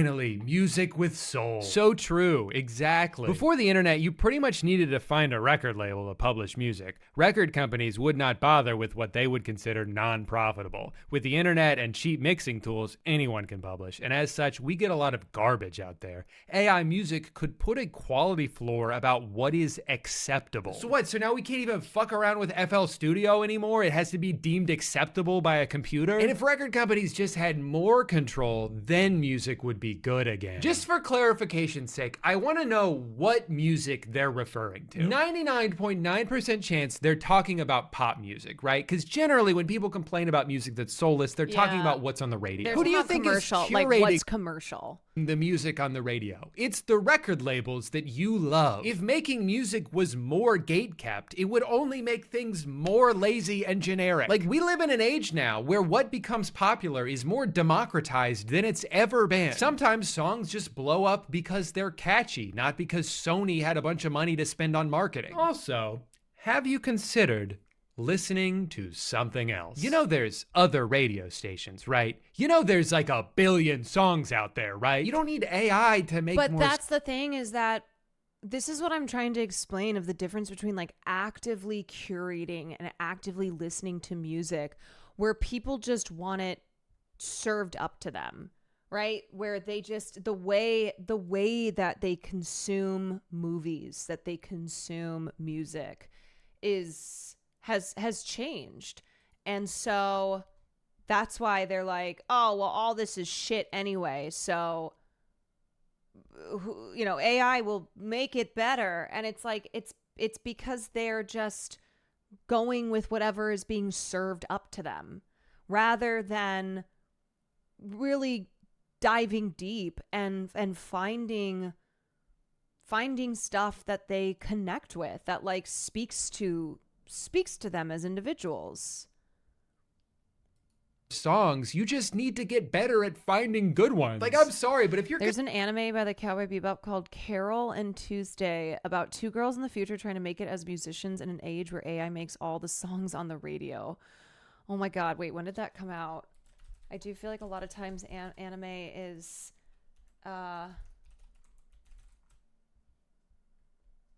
anime is like premonitory. It's like a premonition. Let's see, Carol and Tuesday came out in 2019. Okay. So it's like 6 years old. Consistently consuming media that you don't like in the year 2024, that's a skill issue. I've always been someone who's super picky about what music I listen to and very attached and obsessed with the songs, bands I like, because you probably like formed your identity through it, right? It blows my mind when I find out others don't care about music or what they're listening to. A lot of people feel that way about everything. Like, I remember finding out how many people watch. So like, oh, I can't remember maybe it was Hulu. The CEO of Hulu was like, oh yeah, we make stuff for people to watch on their phone because the majority of our viewers are watching it as a second screen, or like watching it when they're just sitting on the bus, etc. And so that changed their entire like production model. Oh, sorry, was it Quibi? I can't remember. It's probably, not one solitary studio that's doing this, but yeah, we're like the concept of a second screen, right? Where, oh, you put a movie on, but it's not your primary focus. Like, you're doing something else and it's simply background noise. And so you don't really care then about the quality of it. And same goes with music, where like Will, for example, he loves music more than anything, even more than film. Like, I asked him once, okay, music or movies, you have to get rid of one. And he's like, I would get rid of movies because music to me is just, I simply could not live without it. And the way that someone like him listens to music and discovers new music, and how formative it was to a lot of different chapters of his life, versus like how how people will listen to music as simply just background noise, that they like don't care about the lyrics, they don't care about the sounds. Like, it's not something where it forms any part of their identity, and they don't even care. They don't care about the quality, and they don't care like if it is then AI generated.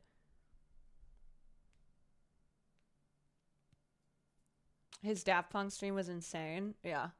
Like, I love music as well. I was just drawn to very different kinds of music. You know, obviously growing up, I listened to a lot of musical theater because of my identity as a theater kid. So I was like very deep in musical theater, loved classical music, loved jazz. And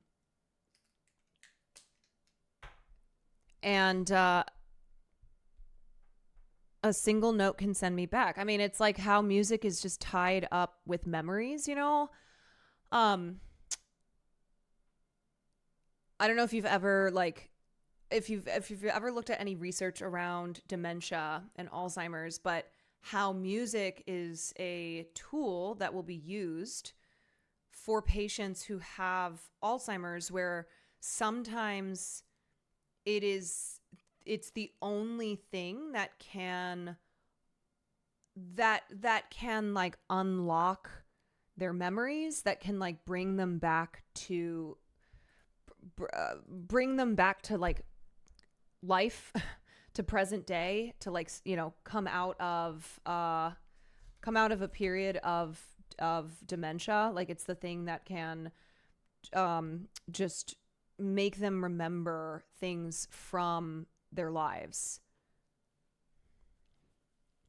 Yeah, that's why music therapists exist. Issue. Please spend 1 hour on Google, and I promise you will find something else after a short break to drink your own pee. Also, I just hate the way people like this describe art. It's easy to get carried away and just start having fun creating random styles of music. But here's the key. You want to create exactly the type of music that people want to hear. Hey, be careful. The last thing you want to do while making music is enjoy making music. That's not the goal here. You should be making songs you think other people will like. That's the key to happiness in every facet of your life. The thing with AI-generated music and artwork and videos as this low-effort passive income method is that it is going to get so oversaturated, eventually it's not going to be worth it for anybody. Here's how you can make $20,000 a month selling Mid-Journey photographs on Etsy. Okay, but all of the people watching this are gonna go make the same exact art using the same exact prompts and flood Etsy with millions of the same crappy piece of art, and no one's gonna buy any of it. It doesn't matter how much you increase the supply if the demand stays the same. I managed to— Oh, Chuggies. Is Chuggies in chat? Chuggies in chat. Chuggies, you need permission to hit the bong. Permission granted. Find one guy who was actually honest about the results in one of these videos. He spent a month doing this and sold. And to be clear, I am not saying that like you should never be listening to music when you're doing something else, or like that you shouldn't watch my stream if you're doing something else. Like, that's I don't think that at all. Femboy Mal, holy shit. Thank you for the 10 gifted subs. Appreciate ya. What about the vape? Look, whatever you need during these trying times. Like, there's times too that I'll put on something. I'll put on a movie or a show when I'm cleaning or when I'm whatever, you know. I think what we're trying to get at here is that is the way that a lot of people only consume art, where it is only background, that there is no like, oh, I am consuming this because because I'm like trying to connect with it at all, because I am like, I'm like with music, that I'm actively listening to, I'm actively consuming this music, and this means something to me. You know?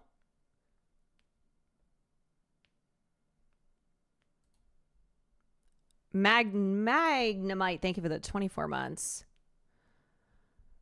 Caroline demands 100% attention to, yeah. I need 100% of your attention. If you are doing anything else while listening to my stream, shame on you. Are we supposed to be asking permission to hit the bong? That is just specifically Chuggies, but if you would also like permission granted.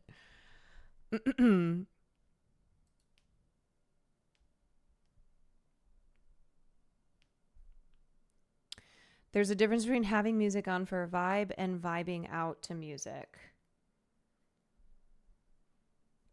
Yeah, like I will put on music when I'm doing something on my computer, you know, when I'm driving in the car. And obviously my main focus is that I'm driving, not me like listening to the music. But that is not like the way that I connect with art, you know, the movies that I love, the shows that I love, the music that I love. It's not something that just only exists as background noise. One product. And that's probably best case scenario. So you've got more and more people discovering this new side hustle, and they're going to try it out for a bit, maybe make like $4 and then give up because it's not worth it. But the collateral damage from that is they're helping oversaturate the market for everyone, including actual artists whose work was indirectly stolen in order to make the stuff that you're making to compete with the artists. The whole thing sucks. But weirdly, as this technology continues to evolve, I'm almost getting more optimistic it will never deliver on the self-sufficiency some people seem to think it will. Like, I actually think AI images have gotten worse in the past year. Almost every single piece of AI art that I see has the same style to it, that weird glossy look that's instantly recognizable. It's still getting a lot of the same details wrong. It still doesn't understand what to do with text, and there's no reason to believe that all of that's suddenly going to change anytime soon, especially as it continues to train on other AI-generated images and just eats itself. Okay, so this is how I draw a hand. Got it. Oh, wait, no, this is how I draw a hand? Okay. Hogan, thank you for the gifted. This is how I draw a hand. The more information you give me, the smarter I get. An AI-generated video is an abomination. It has all the same issues as AI images, but adds them to every individual frame, all of which seem to act independently of each other. There are no rules they're following. There's no sense of physics. Body parts shift and morph. I mean, I even remember when Sam told me when we used to do movie reviews for the Patreon. And when I found out that she had watched The Godfather, but she had it on a second screen and she was playing Minecraft, and I was like, oh my God, you're killing me. And I don't even consider myself a snob.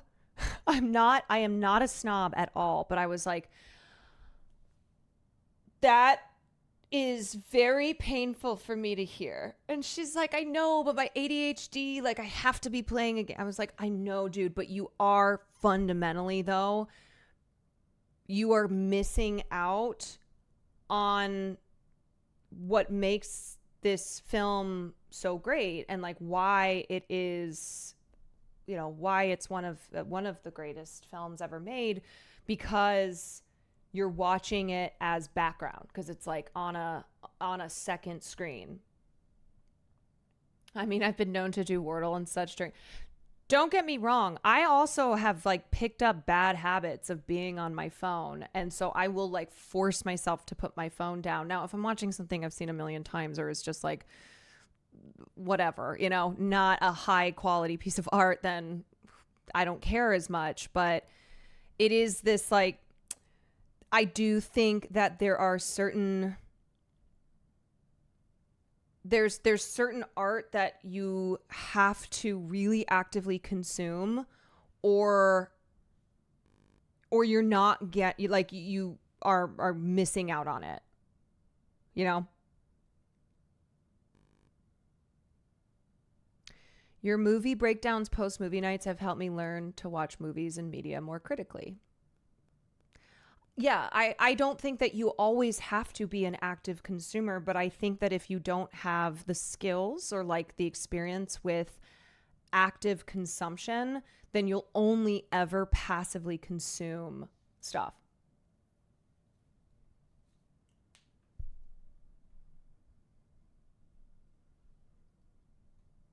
And you know what? People will probably be like, you're such a boomer. Or they'll be like, well, it's because you don't have ADHD. And I'm like, I'm sorry, but I'm not accepting those as excuses. It shouldn't always be this easy thing to consume art. Like sometimes it will challenge you. And I think that that's good. And I think like to fully appreciate something, you do have to focus on it. Like, you can't have a million screens up. You can't like have it as background noise. I have raging ADHD and I can sit through a whole damn movie. My brother's always on his phone when we watch TV, and then he keeps asking me questions because he doesn't know what's going on. You're like, I wonder why. That one tweet about ADHD and Halloween, you people can't do anything. Oh yeah, I remember that.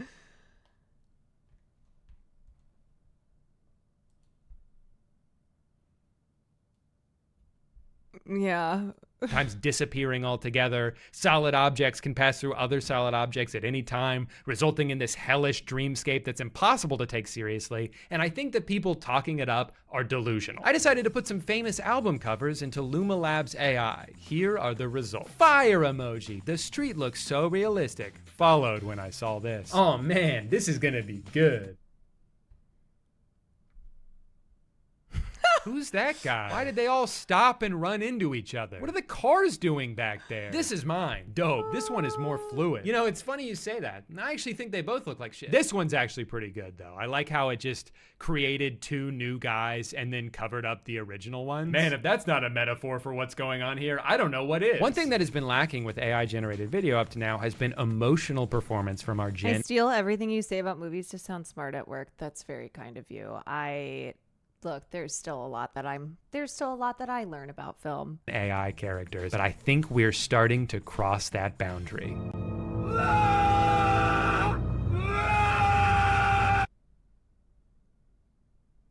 Hi, Hollywood. I think I found your next big star. Dream Machine from Luma AI is just 5 days old, and it's already turning memes into video. Here's 10 epic examples. Wow, that's so epic. What important technology this is. And useful, too. I love when her head snaps around and the front of her body becomes the back of her body. And to me, it's also like, what is the point of this, right? It's just empty.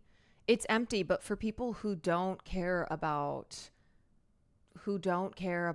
quality, who just are passive consumers, they don't care that it's empty, you know? Like, it's nothing. It genuinely does nothing. It does not add anything. I've had severe ADHD since I was a kid, and my parents thought I was having asthma because I would watch movies and forget to breathe because movies were the only thing I could focus on. Can still quote Lord of the Rings front to back because of it. They're like, oh my God, little Gremlo is on the verge of death every time he's watching a movie. Yeah, I mean, we talk a lot about critical analysis of, you know, being critical consumers, where you should always, when it comes to media, you should have the skills to apply a critical lens to analyze media. I'm not saying that you have to be an expert or like do that with every single thing, but I think, I don't know, I just kind of worry that is what's getting lost, because there is, like with AI, there is no, I know I keep saying this, but it just fills the void. Like that's what it is. Like, and you just feel nothing instead of feeling something. I mean, I guess if you're like me, you feel anger, but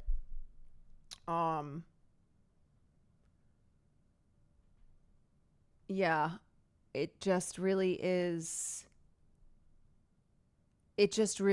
for the void. It's just for filling the void. As you gaze into the abyss also gazes into you. I'm sorry if this is, I'm sorry if this is annoying.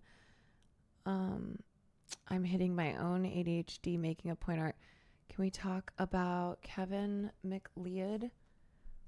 That makes passive ambient background noise music that is still art. That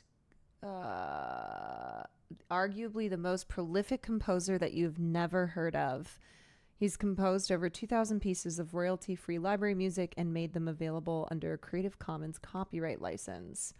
Wow, that's amazing because I have never heard of him. The most prolific composer that you've never heard of, and allows people to use his music for free as long as he receives credit for his song. That's crazy that I've definitely heard his songs because of his whole model of like making them free for use. A lot of YouTubers use his music for intros.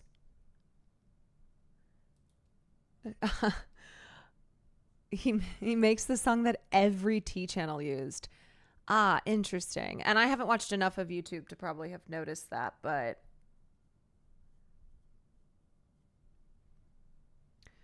I got really angry when the AI Studio Ghibli dropped.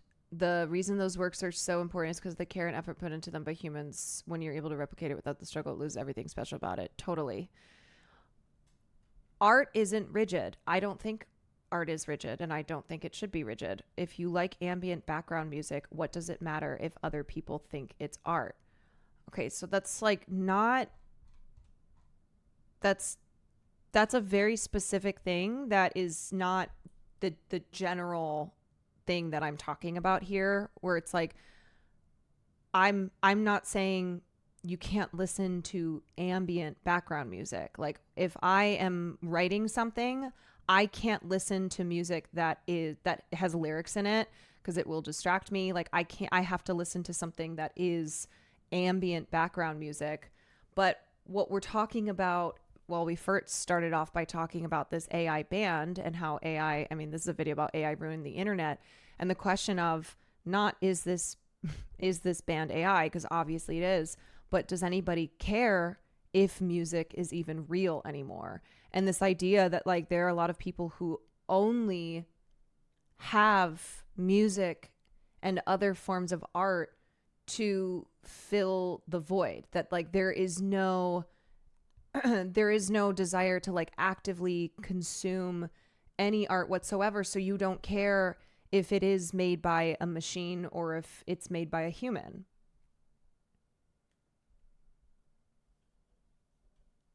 And I don't think all human-made art is good.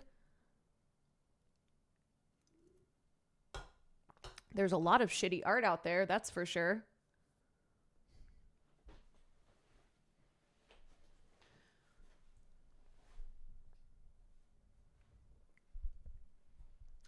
But I think this whole, like, I don't know,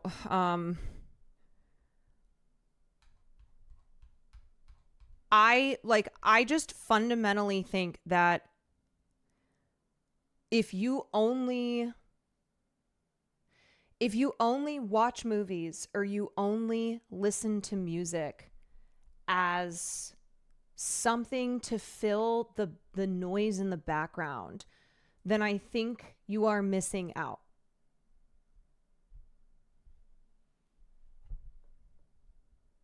There's so much shit art, but it's human made. It's still human expression. It speaks to something in the soul. Yeah, like I would rather, and I've said this before, I would rather somebody make something that they themselves made, even if it's not that great, than to like make something that's been generated through AI.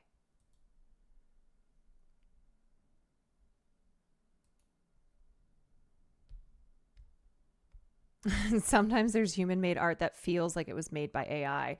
Just got back from the new Jurassic World, and I think that speaks to an industry that is trying to appeal to like, ooh, what's popular on the internet, or like what is like when your decisions are being driven by the algorithm, when you have when you've taken out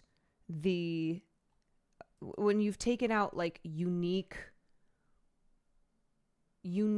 ways of unique creativity because also just how capitalism dictates a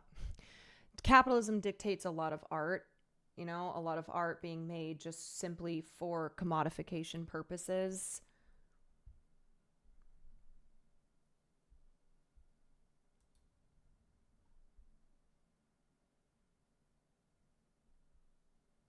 Like, I think that's a whole other topic. Just like real life. Wait, what? They turned a video of Elon Musk smoking into a video of Elon Musk smoking? Okay, now that's a Alexandra, game thank you for the changer. gifted. If someone could just turn my videos into videos, I'd be set for life. What's that? They already have? Road work ahead. Yeah, I sure hope it does. Hey, can you never fucking do that ever again, please? The magic behind Kling lies in its diffusion transformer architecture. This technology helps it translate rich textual prompts into vivid, realistic scenes. Realistic? The steering wheel's in the middle of the dashboard, there's 3 windshield wipers, the car is driving the wrong way and no one is reacting to it. That car is driving on the sidewalk. Sure, I guess it's interesting that a computer can create a video from just one sentence, but then what? What's the practical application for this? Are you making a movie about the wacky antics of a troublemaking cat? You couldn't put this shit in a movie. Even if you manage to smooth out all of the logical errors, there's still no style to it. It's not visually interesting. If you wanted this scene to have a narrative to it, you would need to generate so many individual shots from different angles and hope that they all match up, which they won't. The lighting's gonna be different in every shot. The car's gonna randomly change colors because there's no logical consistency with AI. It's just regurgitating information, even if it has to contradict itself in order to do so. I honestly think the distance between this and this is so much shorter than the distance between this and something so lifelike people will confuse it for actual footage. Sure, maybe your 75-year-old grandpa will fall in love with the 4-boobed lady he saw on Facebook, but most people aren't gonna fall for this, especially younger generations. As they grow up with these things being so prevalent, they're naturally gonna train their eyes to be able to spot the differences. When people ask what the point of any of this is, the dorks who defend it all tend to say the same thing. These are just tools to help anyone create art. Yeah, I want to push back on that a little bit. I am wholeheartedly for the increased accessibility of creative tools that help you take matters into your own hands. You want to make a short film? The camera on your cell phone is better than 90% of the cameras in human history. Want to learn how to edit? There's thousands of free YouTube videos that'll show you how. You want to make music? You can buy a professional audio interface, workspace, and a handful of plugins made by some of the most talented artists in the world for less money than it would cost to rent a recording studio for one day. And all of that is fucking awesome. I feel so lucky to live at a time where you can essentially make whatever you want without having to cross the insurmountable barriers that people did in the past. You don't need anyone's permission. You don't need an exorbitant amount of money. You can just make stuff and put it on the internet, and with a little bit of luck, people see it. And there's so many tools along the way that help you streamline the process of getting from an idea to a finished product. But at a certain point, if the tool is just doing everything for you, you are not an artist. You just described what you wanted to make and asked a computer to make it for you. You're also not learning anything this way. Part of what makes art special is that it's difficult to make, even with all the tools right in front of you. It takes practice, it takes skill, and every time you do it, you expand on that skill. Every song you hear, every movie you watch is the result of thousands of hours of trial and error. You can fail 1,000,000 times and use that experience to finally succeed. Making a video using generative AI does not teach you anything about making videos. It's not like you could type 500 Sora prompts and then take everything you've learned to go shoot a movie. There's zero correlation there. Hello? Hello? Are you calling? Is that you? Yes. Hi. Yeah, I'm live. Hold on. It's Billiam. Are you coming in here? Or? Hi. Oh, is that my Batman? So fucking. Is that my Batman? Sweaty. Was it sweaty in there? So sweaty. Oh, your eyes look. The makeup still looks good. Yeah. Yeah. Did you do that again? Redo it this morning? Yeah. He was so funny, you guys. He's like, do you have anything that I could use? He showed me a picture of Rob Pattinson. I said, oh, I got something. I got something. I stink. You know, I would love your thoughts on this. Music sounds better with you. It's funny you're wearing that shirt. We were talking about the, you know, that fucking AI generated band Velvet Sundown. Have you seen that story at all? Where it's like popped up a month ago, almost 1 million listeners on Spotify being pushed to, you know, all your recommended music. And it's very clearly AI. And they finally came out and admitted like, oh yeah, we are AI, even though they tried to pretend that they weren't AI. Okay. So we're having this conversation just about how it's like, I said, it's not even the question of, is this AI or not? Because it's clearly AI, but do people care? Like, do people care if music is real or not? Because so many people like passively consume art, like they just listen to it to fill the void, right? So it's not interacting with it. It's not like discovering, you know, the kind of music that you love and like what it means to you. It's just there to have it there. I care. I know. I mean, music is very important to you. It's important to a lot of people. It's in the kitchen. But what I mean, I don't know. Like I've had people be like, well, who cares? A lot of people don't care about shit anymore. They don't like. It's not just music. They just don't care at all about anything. Hi. Has he been walked? Are you a little stinky? I've been sweating. I know. all I'm day. just surprised because I you told never. you. You never stink. You actually always smell good. Let's go, Farley. Your mom is a traitor. Yeah,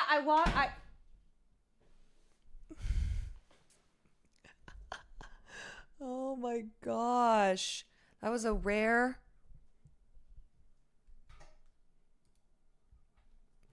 Because he is a very hygienic person. Always smells good. Loves cologne, etc. But whoo, lordy. I'm telling you, that anime con. I mean, I guess he's fitting with the nerd archetype. Bullying is wrong. And that was not bullying. That was just making an observation. That was simply making an observation. That's it. That's that anime stank. I didn't odor shame him. I just was like, ooh, oh. All those bodies around him in that costume, it's over. Oh, for sure. I mean, I don't know how you wouldn't come back from Anime Con wearing a full Batman costume and not be a little stinky. Yeah, it's not actually him. He absorbed the stink of thousands of weebs into his clothes. Yeah, that was one reason that I went, you know what? I don't have it in me to go to this. I do not. Would you say that shit to Batman after a night of crime? Probably. I mean, I was simply making an observation. I'd be like, ooh, Bruce. Ooh, got a little whiff. Wow. I guess one thing you didn't fight is that stench. Whew, I guess you lost. I guess you lost to the BO. Will mentioned it himself while at AnimeCon. He smelt it too. Yeah, I mean, I feel like I was there from just having gotten a brief whiff. I'm like, oh, I experienced AnimeCon for sure. Now I know. I didn't even have to go. Ooh, Master Bruce, you're a bit pungent today, young master. Indeed.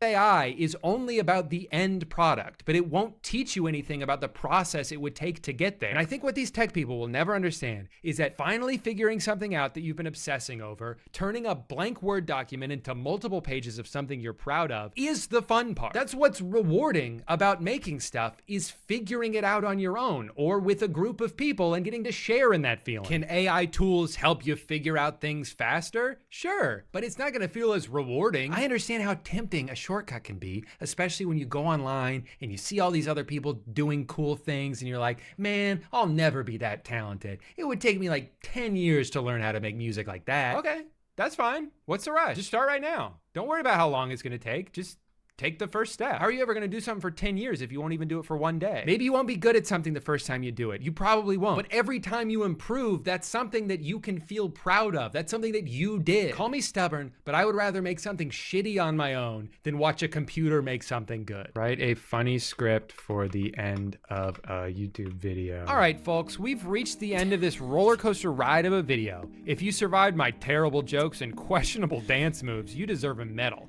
Seriously, someone get this audience a medal. But hey, before you click away to watch cat videos, no judgment, I get it. Make sure to hit that subscribe button and ring the bell. You wouldn't want to miss out on more chaotic content like this, would you? And hey, if you have any suggestions for what ridiculousness I should attempt next, drop them in the comments below. I promise to consider them while I'm eating my 5th burrito tonight. Thanks for sticking around, you legends. Until next time, stay awesome, stay weird, and remember, life's too short to take seriously. Catch you on the flip side.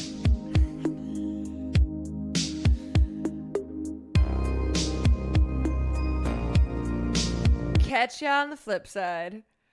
Yeah, I mean, I reiterate, or I endorse what he was saying at the end there, where he's like, look, if you actually want to make something, then try to make that, because you won't get the satisfaction from making something via AI that you will if when you do it on your own. And I think, but it's like, to me, I don't know, most people who I see being like, haha, yes, AI has now made it that we can all make art. And it's like, I don't know if those people in the first place ever even wanted to make art.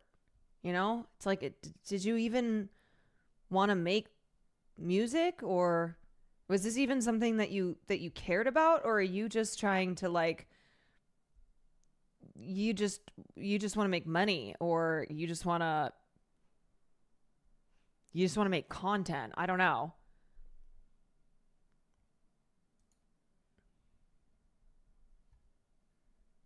Oh, wait, a little while ago, I was looking up rabbit anatomy, and AI is so grossly flooding Google images. Ah! Yeah? Yeah? Oh.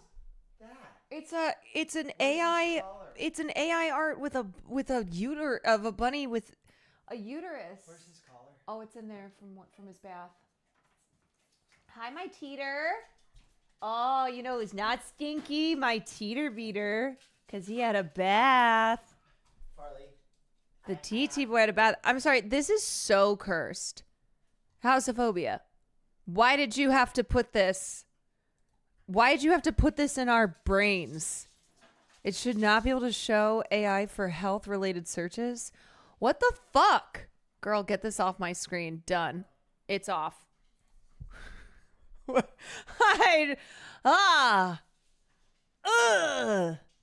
Oh, gee. Oh, gee whiz.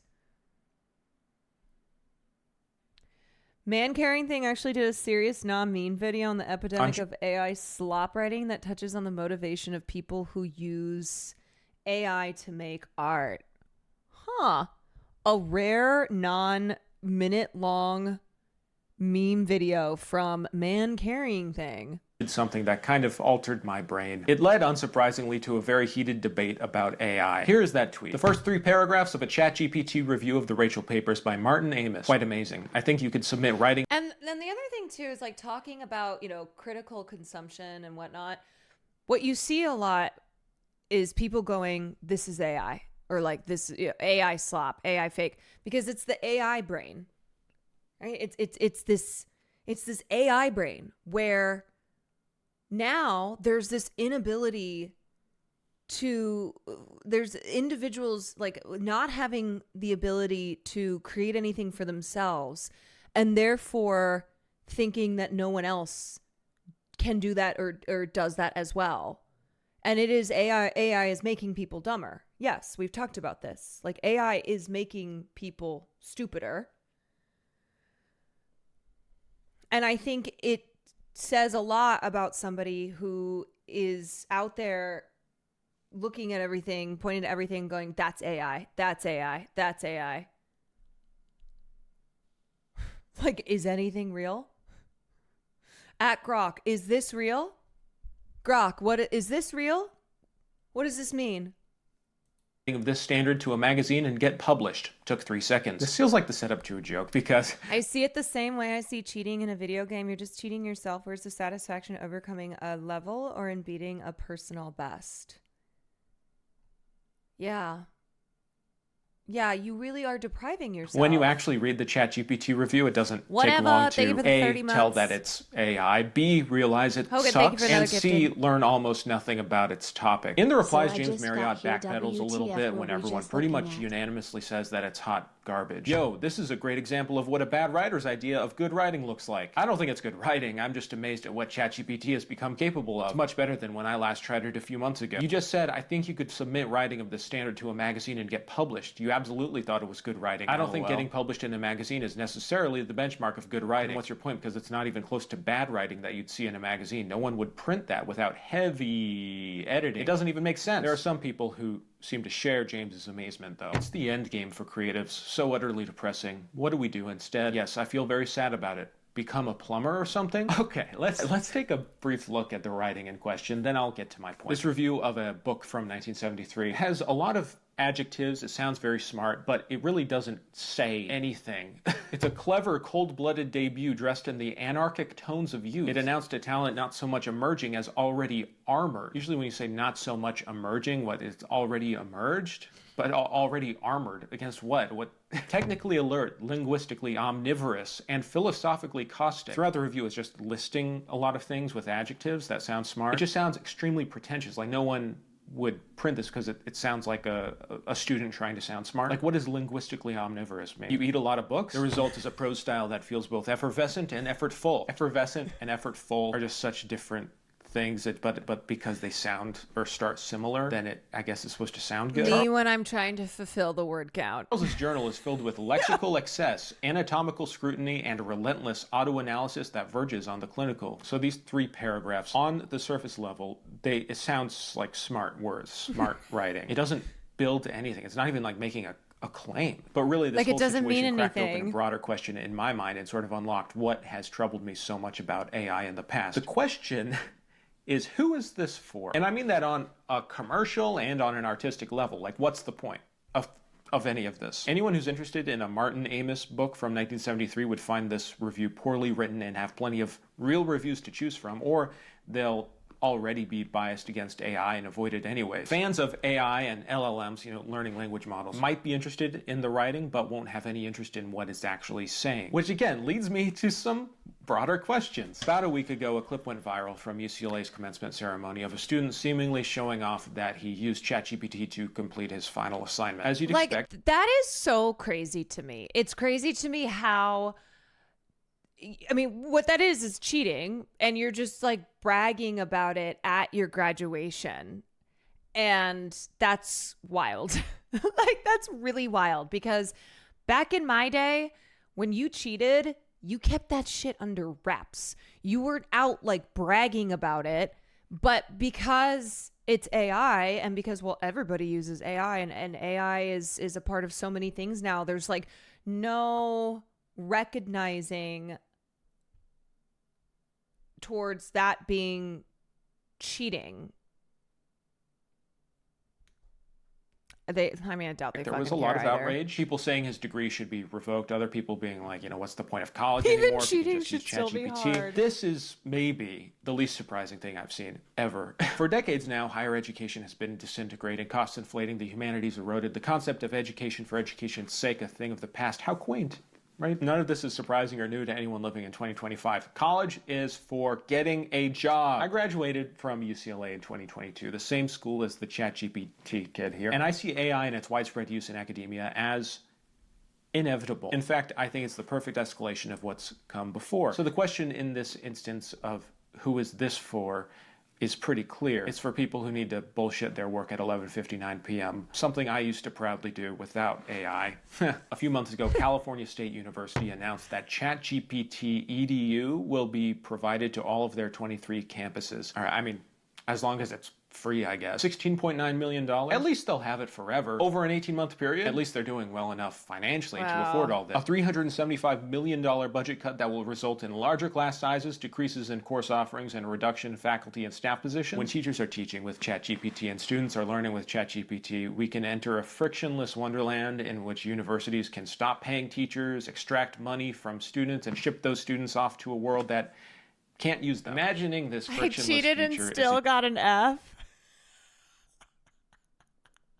Oh, brother. Useful exercise, I think, when grappling with that question of who is this for? Because to me, it seems like students are worse off, teachers are worse off, the university is worse off, but ChatGPT and all AI companies seem to be better off. They're making bank off of people who, A, genuinely love the technology and can find a use for it, and B, people who are too scared to be left behind. So much of the backlash to LLMs and AI is based in fear, but so is a lot of the praise. I've posted a lot of sketches on this channel, making fun of AI people, the whole craze, all of it. I'm sure my stance isn't surprising to any of you, but it's kind of telling that the battlefield isn't around genuinely useful uses of AI, especially in medicine, technical writing, I mean, you name it. There are plenty of great uses for LLMs. The battlefield is about art, writing, painting, filmmaking, acting. Art is the last thing corporations can't really do for you. We express our humanity when we make art because in the utopian future for adopters of AI, AI does everything,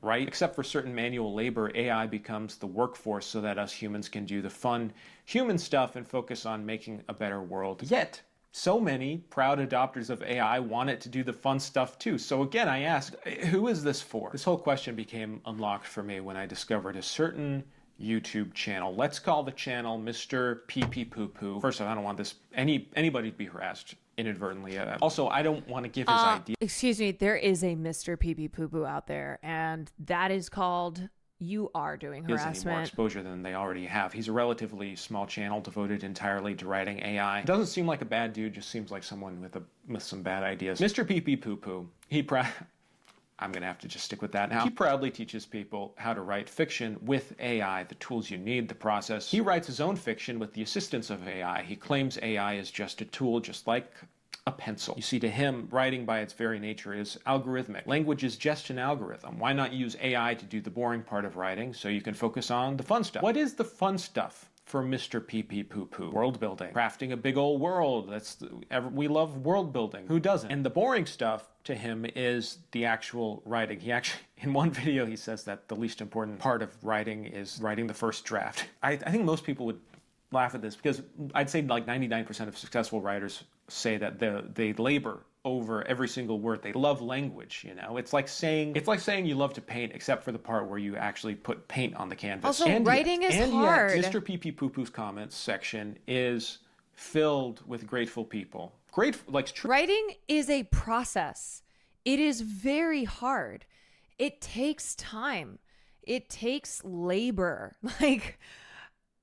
And when it's great, it's great. The moments of writing that are super fun when you feel like, oh, I've had a breakthrough. Oh, I look at this thing that I wrote. But it is very laborious because that's part of it. Even the greatest writers, it's labor. A lot of writers will tell you that not every moment of writing is enjoyable because of the laborious element of it. And it's one of those things where, look, I am a believer of people having more access to be able to create things, I don't want gatekeeping. I don't want it where only if you're wealthy, if you have resources, then you are a lot, then you get to be a person who gets to create things.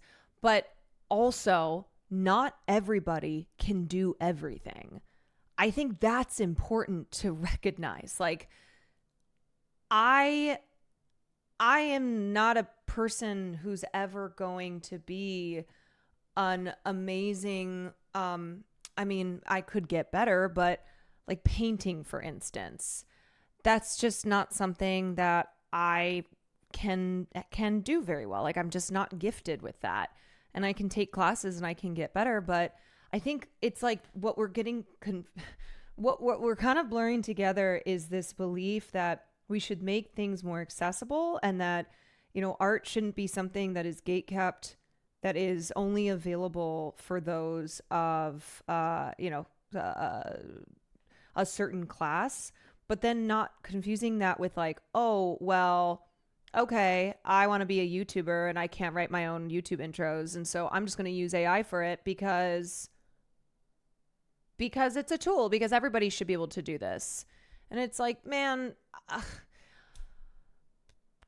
just do what other people do and study YouTubers. Like work on how can I write a better YouTube intro? How, like, I want to be a YouTuber. Great. Then put the work that it requires to get better at doing something like that. You were talking about wanting to learn photography. So much of the fun of it is the process of finding and capturing images.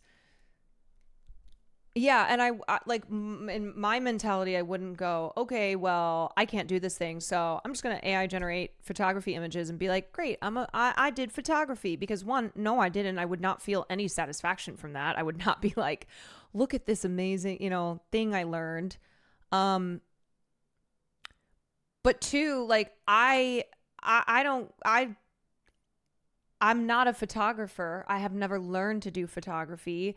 And so I wouldn't go, well, I want to make money on photography right now, so I'm just going to generate these images and sell them.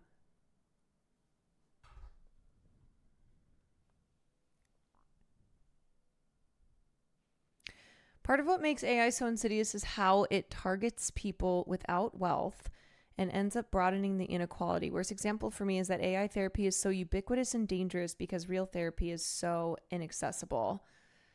Yeah, I mean, that is a dangerous way that AI is being used. But again, real therapy is so expensive. Like, it is a problem that we have no mental health care in this country. So people are resorting to using AI therapy. Truly grateful people who are passionate about writing that one book they've always wanted to write. Finally, to them, art is democratic. Anyone can fulfill their dream and make a few bucks. Mr. Pee Pee Poo Poo has addressed criticism of his outlook very sincerely, and so much of it resorts to the type of fear James Marriott has of AI. He believes this is the future of writing. Better to get with the program than to get left behind. In one video, he gets asked about the logical endpoint of using AI to write books. If, like he says, AI is constantly getting better until one day it will need very little input to create a brilliant work, then what is the use of writers? What is the use of the craft and job and fantasy that he sells to people that they can do? It's so interesting because he gets genuinely reflective in his answer. He looks kind of worried. He admits that yes, one day you can instantly make a book tailored exactly to your preferences, like with the stroke of a button. By his logic, in the future, there's no reason to seek out writing from other humans. You have all the books you could want, perfectly tailored to your own taste. Yet he still argues that people are going to want human connection. That's just natural. Humans want human connection. So instead of writing books, he says that humans will serve as brands. They will market their own AI slop to others. They'll have a platform, and all writers will simply be marketers, salesmen for their own flavor of AI slop. Yeah, Sam was telling me that Any published about Adobe writer as well. I've ever seen complains the most about having to market their own work. He's trying to be realistic about the future, but to me, this exchange is just making me optimistic. I don't think I've ever... The bullshit fast track to fame and success that's going viral has poisoned people's minds into thinking that developing a skill and following in the traditional way is too slow to admitting defeat. Well, that's why I'm like, a lot of these people who are talking about, well, AI is democratic, okay? Oh, you're just a gatekeeper. Oh, well, now, you know, shouldn't we all have the tools available to us to make these things? Those are people who I don't believe actually had this genuine interest in, say, making movies or, say, making music or making YouTube videos. I don't believe that. Like, I think that that's just an excuse that a lot of people who are pushing AI and pushing it and pushing back against anyone's ethical considerations and like, you know, these conversations around AI use in art by being like, oh, well, you don't think that then you don't think that the masses should have access to tools to make this more equal. Like, I really don't think that a lot of people who are, you know, on Twitter bragging about, oh, look at this thing that I made with Sora, actually ever had any creative drive to make to make what it is that they're now bragging about having made. Like, they have no, they don't care. They don't care.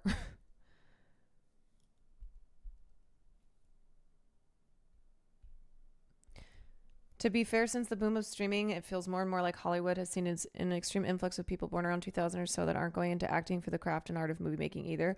Well, we were talking about that before, where people were like, okay, well, what about look at these bad movies that these studios are making. I'm like, yeah, absolutely. Like, I think that is another conversation about the, you know, the way that capitalism also ruins art, and how, you know, you look at like the Disney, the Snow White Disney movie, and how that was just so cheaply done. I don't mean budget wise, it was a big budget, but how there was no consideration to like genuinely good storytelling and making a movie of quality. It was just, let's get this out so we can make money.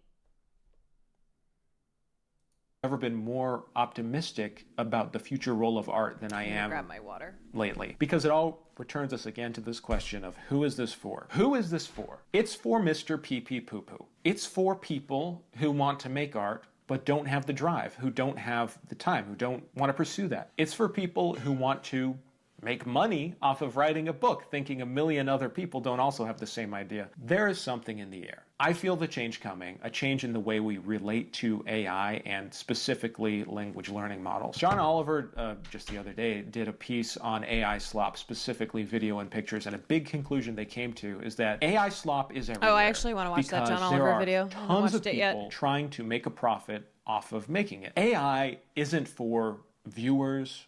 It's not for readers. It's for creators. The James Marriott AI experiment didn't impress anyone because no one of his audience, I imagine, wants to read that. The ChatGPT UCLA grad angered people because he's just cheating himself out of a good education. All right, my sincere prediction is that AI writing won't meaningfully impact art and human-driven writing. It will be sold as it is now as a means for people to fantasize about making money, or, you know, as a fun little curiosity, a hobby for people to read their own book that they're too afraid to write themselves. Maybe I sound too optimistic here, but I believe art isn't going anywhere. It's the one place companies want to dominate, but they can't. Genuine human creativity is and will continue to resist this. When I see people watch a bad movie, usually one of the first things they say out of the theater is, it felt like the script was written by AI. We view art, we experience art, we go out of our way to engage with art because we want something new. We don't want something recycled. We're going to keep doing that. I've been discussing all of this without even touching on the ethics of this technology. That was deliberate on my part. I mean, you could go in any direction with this. The topic would have consumed this entire video. Regardless, science has faced similar ethical problems in the past, and I wonder if we can't look for examples in the 20th century. In Kevin McKay's feature-length documentary, 17 pages, he re-examines the legacy of one of the biggest scientific controversies of the 20th century. The ethics over a single biology paper, just 17 pages, permanently altered how scientific misconduct is investigated. It's a fascinating story and a brilliantly made documentary from the person you might know as Bobby Broccoli. This, along with a ton of other exclusive content from your favorite creators, is available on Nebula. Nebula is the largest creator-owned streaming platform in the world. It's where all your favorite creators like Big... The moment you walked away, dude, in the video said exactly what you said about a lack of creative drive in AI enthusiasts. Yeah, for sure. I mean, we all know that that guy on Twitter who has a profile picture of like the Doge dog and who is like talking about how actors won't be needed anymore because look at this thing that I just made in Sora. That is not a person who has genuine creative drive. That's a person who's just trying to like have a viral tweet and be obnoxious, frankly. AI is directly destroying entry-level jobs in every field, like photography. You take many things that you would learn as a trainee, or you spend and get all these trainee-level things are done with AI. Entire floors and office buildings are empty because no need for entry-level jobs and to seat them. Yeah, and it's funny because the idea of like AI democratizing art making, but yet ignoring how right now, like the actual careers and industries where working class people most, you know, are the main, are mainly on the receiving end of being replaced by AI. Like that doesn't feel very democratic to me.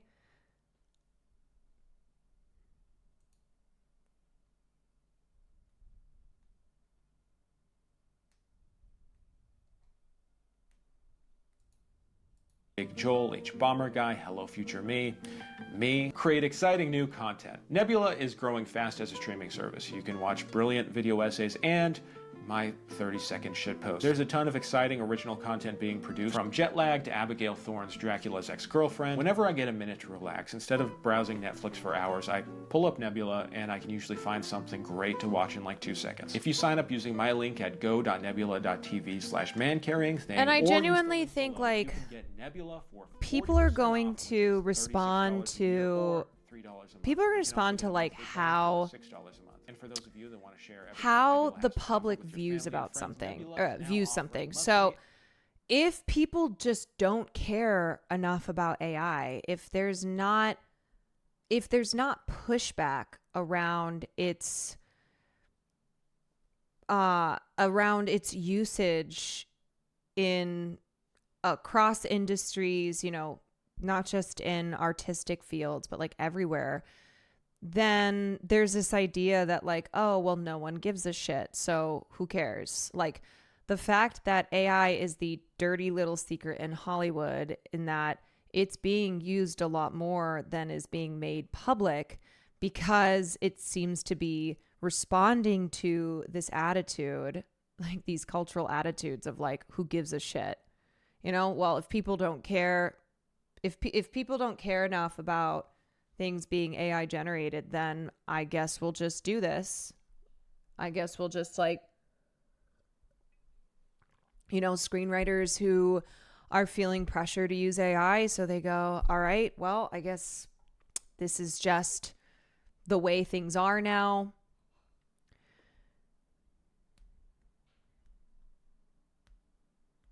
You know, it's like without the critical kind of conversations around AI, then it could easily fall into this, oh, well, nobody gives a shit, so I guess I don't give a shit. How do you imagine the next 20 to 30 years? Oh, I mean, that's a tough question. How do I imagine the next 20 to 30 years, just like in how technology continues to develop, or how life goes? Like, where are we going to be in 20 to 30 years? Well, I'm not Jay Schlatt. I am not a time traveler, so you'd have to ask him exactly how things are going to be 20 to 30 years from now. I will tell you that our planet will be hotter. It's only getting hotter. I think I worry about people's inability to critically think, because my major thing with AI is that it's not that it's being used as a tool, it's that it's being used to completely replace people's ability to think for themselves. And that's what's very concerning with like it becoming more widespread, more normalized, you know, everywhere, everyone's using it, that it becomes a full-on replacement And kind of this like, oh, well, it's just a tool. Technology is just a tool. Sure, but it's not a tool if it's being used as a complete replacement for like human made thought.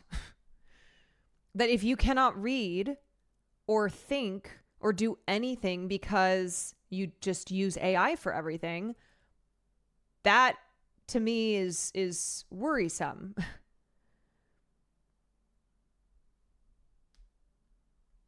You will get the Death Becomes Her potion. Yes, in 20 to 30 years, I'll be drinking the potion from Death Becomes Her. It's being used to decimate the labor force in service of higher profits as well. I mean, certainly it is.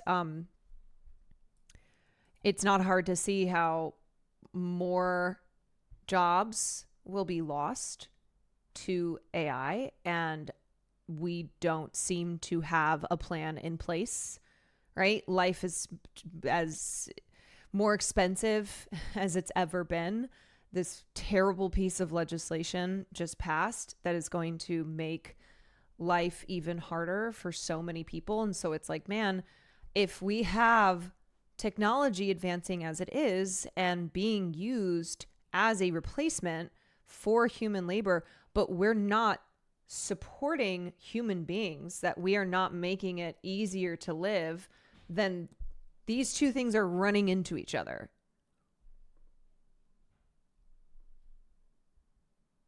Funny imagining what Fox looks like after they all get replaced by AI, because it seems like something they do the second they legally can. Yeah, I mean, it's like, okay, well, why stop at the entry level workers? What's the argument for not having AI replace CEOs? for replacing like Wall Street, you know? If it's just, oh, you're crunching numbers, you're looking at the numbers and analyzing from it, then okay, can't AI do that? Hold on. Hold up.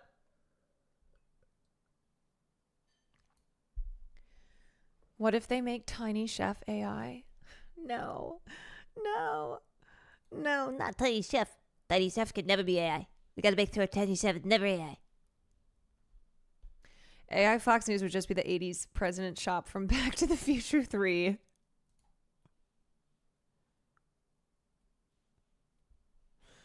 There's a compelling argument that AI replacing jobs will necessitate a universal basic income, which should be in place regardless. Right, but like I'm concerned because the technology is going like this, but as far as the implementation of something like a universal basic income, of universal health care, that's not meeting the moment at all. Like we're not even seeing we're getting closer to that. So I'm concerned. I'm concerned for people who are struggling already with the cost of living and the rate at which technology like artificial intelligence is advancing and also being implemented across so many different industries, and not having like social programs to support people and make like all this talk about, well, AI is supposed to make your life easier. Well, how could that be? How could that be when we live in a country where people are just they're just being pounded.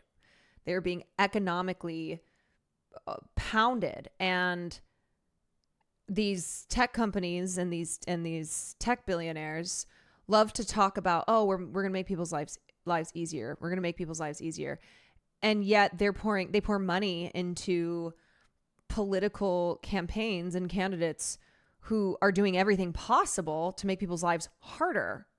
That they are also using this technology to make people's lives harder.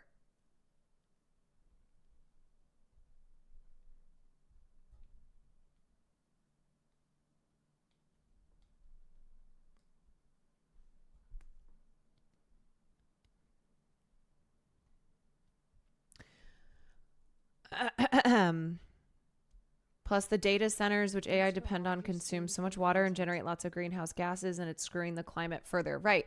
So how are we countering the effect that these AI data centers have on the environment when this big piece of legislation that just passed has taken funding from climate change initiatives, is giving more tax breaks to oil and gas companies? That, like, legislatively, we are doing things that are making it harder to protect the environment, while simultaneously then we have these massive data centers that consume a lot of water and emit a lot of gases. So, like, these things you can't have these things operating as they are and have any type of world where, like, things are better for people.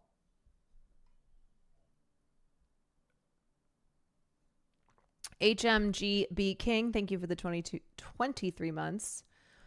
Chloe, you had a question. I guess, what's the comeback to people who say all social media is bad for the environment? AI's environmental impacts are like unique to other social media. The carbon footprint of computing, of the way that AI uses energy via its hardware devices, the mining and production of metals that are used in the components for AI, how these are systems that are running, like, constantly, and so they require tons and tons of electricity, and they are constantly emitting pollutants that way. So it's and specifically having to use fresh water for the like the server farms use fresh water. So it's not something where it's like people will they'll go, well, isn't all technology or blah, blah, blah, blah, blah. But it's notoriously, like, the water usage and the energy consumption that AI uses is, like, notoriously a lot. And it's just significantly more damaging than other types of technology because of its high energy consumption and the waste it emits. It's not efficient, no. And it's also like that's happening so that somebody can Google, like, Grok. Somebody can, like, I don't know, use ChatGPT to ask what they should eat for dinner. You know what I mean? Memphis residents near the Grok data center are saying their air smells like chlorine and nail polish remover now. Oh, God.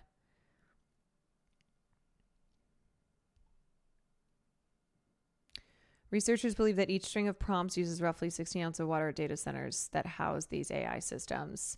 Yeah, I think we watched some videos in the past that showed, like, these data centers and how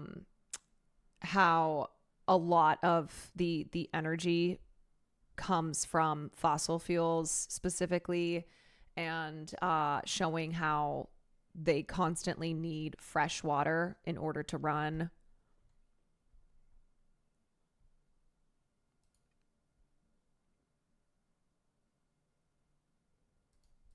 Question for you: what's a good response for not using AI or ChatGPT when anytime you Google something, it immediately comes up with AI? So my understanding is that there's not an like a button that you press to turn on or off, but you can disable AI overviews, and you can also try and use different search engines that will block AI features. Also, I think you want to use add before :2022 in your search for images. Interesting. So I think the biggest thing is, like, changing your browser settings. Apparently cursing in searches on Google blocks AI. That's fascinating.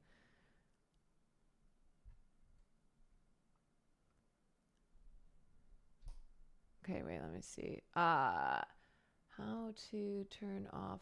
So if you use Chrome, you open Chrome and put Chrome. Okay, so you settings, search engine.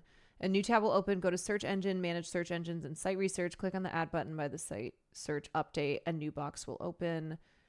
Yes. Okay. Okay. Sorry. This is like a lot of information that I'm reading through.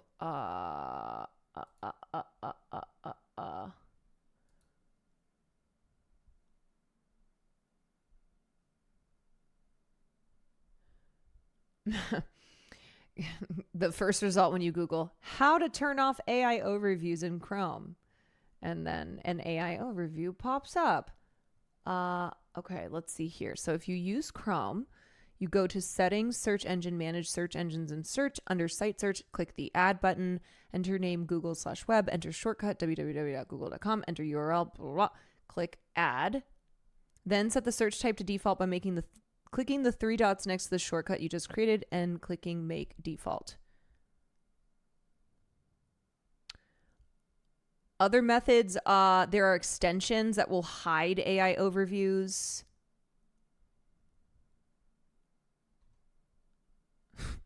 Yeah, Boomer looking at a Google Chrome settings article and being like trying to explain it to somebody else in chat.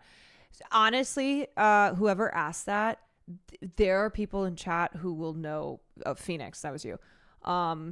If that didn't make any fucking sense, read through chat, because people in this chat will know better than I. That's the tragedy, the generational gaps in navigating tech. I'm only a boomer compared to your average Twitch user, okay? Let me just say, like, out in the real world, I actually am pretty tech savvy. Give me some fucking taco recipes. Show me some motherfucking taco recipes, you stupid piece of shit. Is that good enough? How do I make some fucking tacos, motherfucker?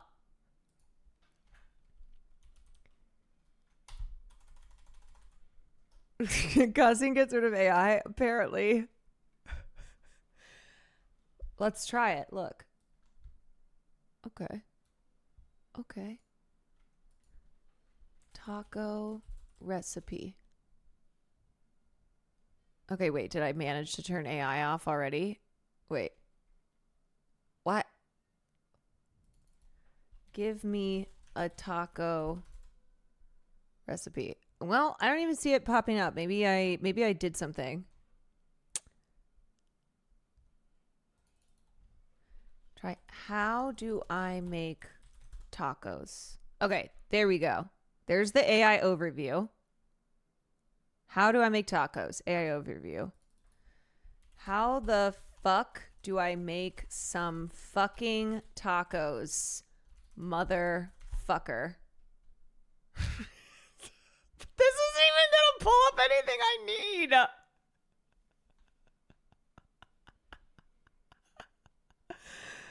Taco Bell, mark your days, bitch. So I bring back my motherfucking tacos, okay? You guys replaced the motherfucking order, but you gave me a new fucking bag. This is someone just ranting on Facebook. Do the same search and type fuck at the end. Okay. How do I make tacos? Fuck. Damn it. No, it didn't work.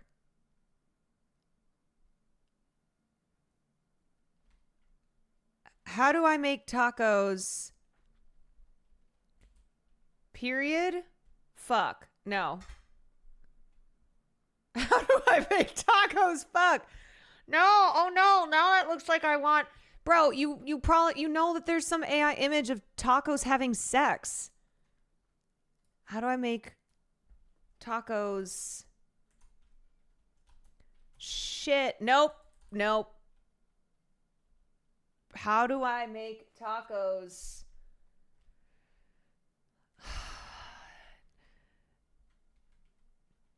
Damn it. Oh my God. Like, okay. All right. I guess I got some.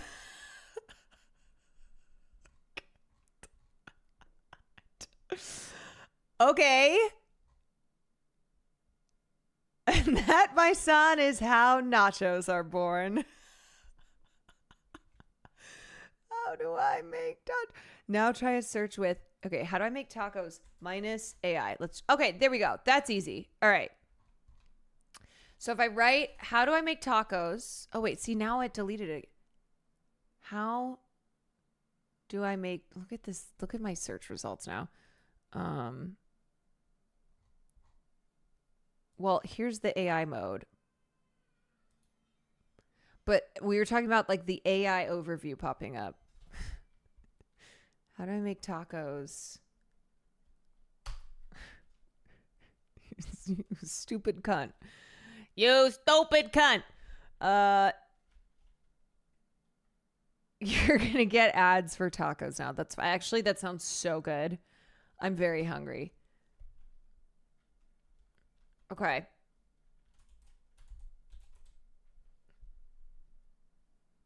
For fork's sake. All right, well, there you go. That's how you do it. That's how it's done. Yeah. Okay.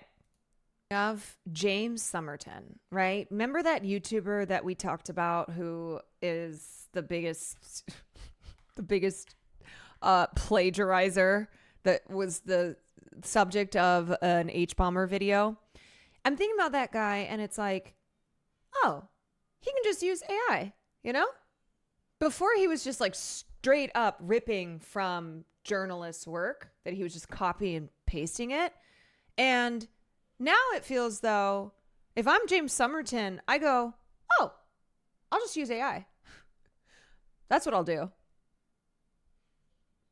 You know, like who's gonna, you can't accuse me of plagiarizing, even though yes, but AI it's like a cheat code for it. Didn't he pretend to kill himself? He's pretended about a lot of things. AI bros hate this one trick. Butlerian Jihad. The Butlerian Jihad was the long and bloody human crusade against computers, thinking machines, and conscious robots. They hate this one trick. The human mind, facing no real challenges, soon grows stagnant. Thus, it is essential for the survival of mankind as a species to create difficulties, to face them, and to prevail. The Butlerian Jihad was an outgrowth of this largely unconscious process, with roots back to the original decision to allow thinking machines too much control and the inevitable rise of the Omnius Empire. What is this from? Grok, what is this? Grok, is this real? Oh, it's from Dune. Yeah, when they get rid, this is Dune lore. Yes. When they outlaw computers, they get rid of all of them. Look at the top. Wait, look at the top left. Oh, you mean where it says Dune Wiki? Right there? You mean right there? Where it says Dune Wiki and then it says Dune Wiki here? Yeah. I'm sorry. I would not know though without Grok. I need Grok. Do you have nice shocked? Because like there's still things that I learn. I learn about people who are selling AI classes on how to generate Pinterest photos for $379. Like, I also am not on Pinterest, so I didn't know 90% or whatever of Pinterest pictures are all just AI generated now. Oh. His boss replied, I hope this isn't about work. Panicking, Jake quickly No typed one's on back, Pinterest. Cutie Cinderella's on Pinterest. She is on Pinterest. Not me getting an AI generated ad during this segment. Oh, Kid Fury, thank you for the 10 gifted subs. You typed in politics and culture streamer covers current events into ChatGPT for this stream, didn't you? I did. You guys have found me out. You found me out. Every person who subs in this stream is just AI generated. Look, you guys, I know things, but also I'm also always learning things. So it's not that I'm surprised to hear that people are selling $400 classes to teach people how to make AI slop. AI. I just am like, those are not things that I have like become fully aware. So it's not surprising to me at all. I just still am like shocked in just the enormous amount of grifting that is everywhere. Just new ways to grift always. Always. The grift that never stops grifting. Truly an endless number of ways to grift. Champagne Cyclist, thank you for the 7 months. I am AI. Hogan, thank you for the gifted sub. I just watched you and Sandwich's Money Raising VOD on YouTube. It was so fun and funny. Excited to catch your stream for the first time. Codbro Game Time, thank you for joining us. Also, yes, everyone, Codbro Game Time is AI. I just watched you and Sandwich's Money Raising VOD on YouTube. It was fun and funny. Excited to catch your stream for the first time. I just type into my little program here. I'm like, give me a first-time chatter who says something nice about my stream that I did. Ha, ha, ha. Welcome in, COD Bro Game Time. Happy to have you here. Living in the U.S. is just constantly wondering if you're getting scammed. I think that's life. Life is just like, is this a scam? They're always entertaining and informative. I always learn a lot while laughing and smiling. Ha ha.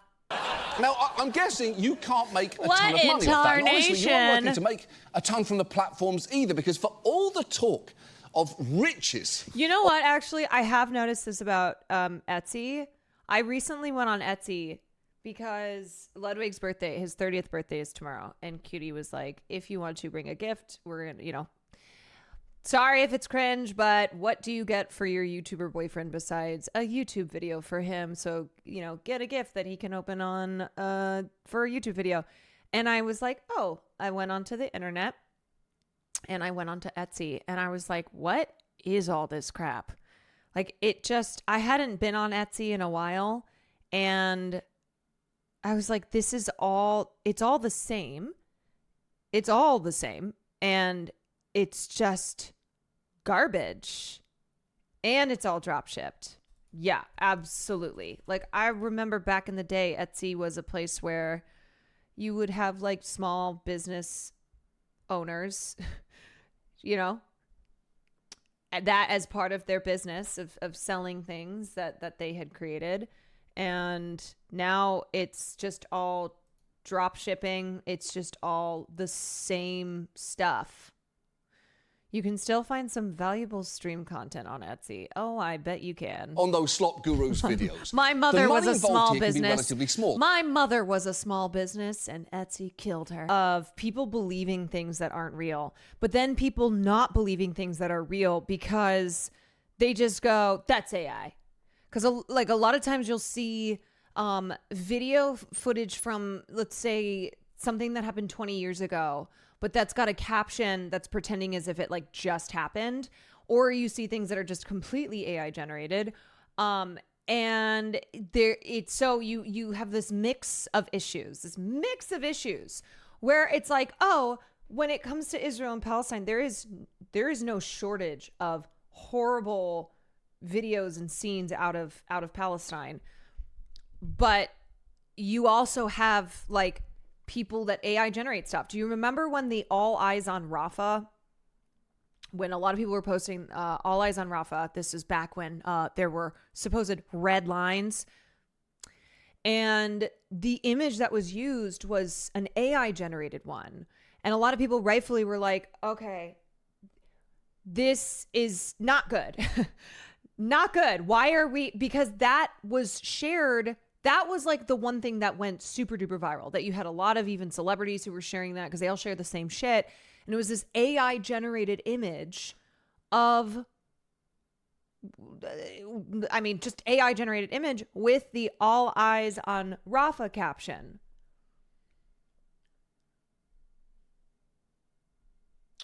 And it was very maddening. Gizmodo did a great article on the people accusing Palestinians of being AI. Yes, I mean, there's all the accusations of like Pallywood, of people will just go, oh, this isn't real because there's so many fake, you know, it's AI. Everything's fake. Everything's AI. Stock footage has been used by news for false reporting for years, and now they have AI to do it. Yeah, or you just pull up a real video, but something from 40 years ago, and you're like, look at this horrible thing that just... There are, you know, Hasbara bots who are out here, you know, trying to discredit anything, any of the truth regarding Palestine and Palestinians. But there's also like, it's just people's brains are being cooked. And there are numerous, way too numerous instances of Palestinians having to like prove that they're real and that what they're enduring is real. This was the Gizmodo article that Chatter linked, but the rise of AI is making life even harder for real people in Gaza. Gizmodo spoke with desperate Palestinians who were accused of being AI creations. I mean, it's... Yeah. The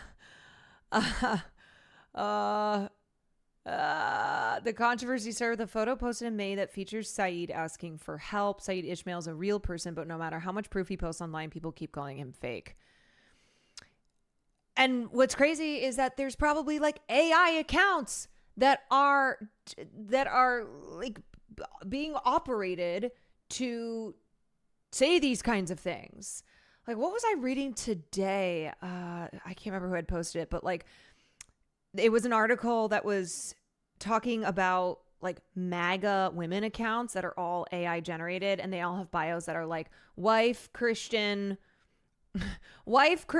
mother, believer in freedom. Like, these accounts are, there are obviously real accounts of MAGA women, you know, on Twitter, but this article is just specifically talking about a lot of big accounts on Twitter that are AI and that are specifically MAGA women, and they all look the exact same. Like, they just copy and paste.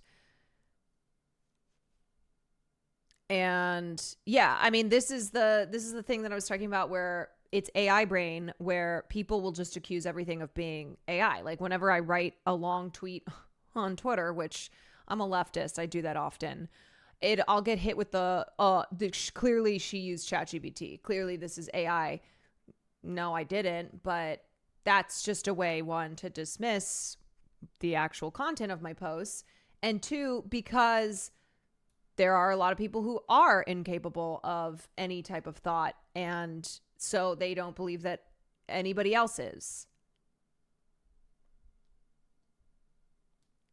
Everything I disagree with is AI. Everything I agree with is real.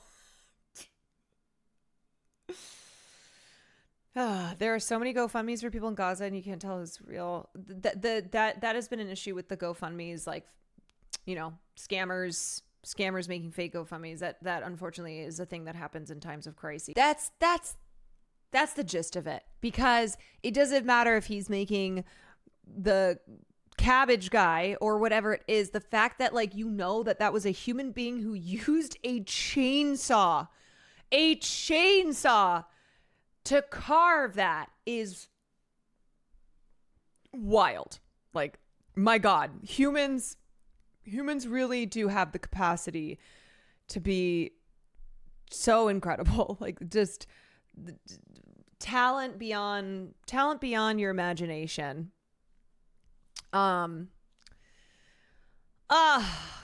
Goodness. Well, what is he? He's the chainsaw man. He is the chainsaw man. Yeah, I would just say, you know what? I don't really have the answers either. I would just say, like, as individuals, we can make decisions and we can choose to value human-made art. So that's at least something that you can feel power in, you know? What kind of art you consume. Like, not this is a moment for where I go hyper individualism, but when it's like, man, what do we do because these platforms ain't doing shit, because I can't like affect other people's mentality. Well, I can affect mine, and I can, you know, hopefully influence other people through what I do, what I choose.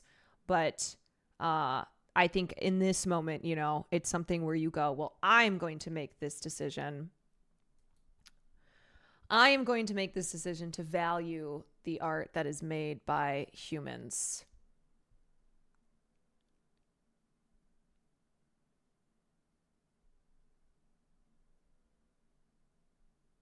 You know, it's kind of in the name, creative writing. John Oliver, if you can't solve a problem, you can at least be extra about it. That's true. AI could never recreate this.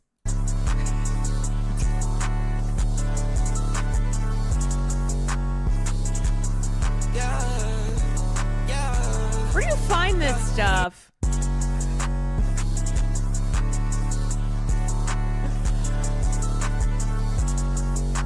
You know what? AI couldn't recreate that, but I sure could.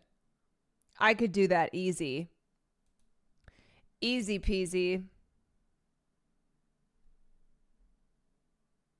My contribution so far has been trying to educate my parents on how to recognize AI. Yes, that's good. This video from Quarter Crew is a great place to start. Can we teach our moms to spot fake AI videos? Yeah, I think that is something. Look, I'm all about education, okay? I don't believe in the solutions to things being just totally ban it. It's how I feel about the internet in general, where I don't support bans on the internet. But I think we have to educate people. I think we have to place an emphasis on critical analysis, on being able to look at something and not just scroll past it and blindly believe it. And I think that being able to recognize when something is AI generated is important, because we know that AI is being used a lot in scams, right? Scams have gotten even craftier, smarter, and there's so many types of scams out there. So just knowing how to use the internet is really important. We love not educating. That's true. But internet literacy, holy moly. Like, we should be teaching kids that from an early age. That's what I think. The solution is a socialist arrangement of the economy. If there's no profit motive, then people make art for art. Yeah. Also, you know, you have better sex under socialism. Pff, there's so many dubs. So many dubs. There's a video by Minuteman on YouTube where he goes over a creationist textbook. It's funny as fuck. Well, y'all, I gotta go. I gotta bounce. I gotta skedat. Because I have to go celebrate the birth. It's a big birthday weekend. I got a birthday tonight. Ludwig is finally turning 30. So tomorrow I am doing something. I'm not going to tell you what it is. It's a surprise. But tomorrow I'm doing something around 11:30. And then I don't know. I don't know what it is. And then tomorrow night I'll be live I don't think I'll be able to do film class because I have to do another, I'm doing another Mecha Break sponsored stream. So I'll be playing Mecha Break again with Will. And then I have to leave for the 30th birthday tomorrow night. So does it rhyme with hunch? I don't know any words that rhyme with hunch, so I couldn't even answer that. But tomorrow is going to be a pretty full day. And yeah, that's what I got. You guys, you have a good night. You have a good night. So I will see you tomorrow, and I'm going to send you to Cutie, who's making Ludwig's birthday cake. Okay. Yep, my love. Start getting ready to go. Do you want me to order you food? I'm popping off now, so I was just going to scrummage. I was going to look in the fridge for something. Thank you. Thank you. Oh my God, I thought this is a Paul Simon song, You Can Call Me Al, and I looked at the title. It looks like You Can Call Me AI.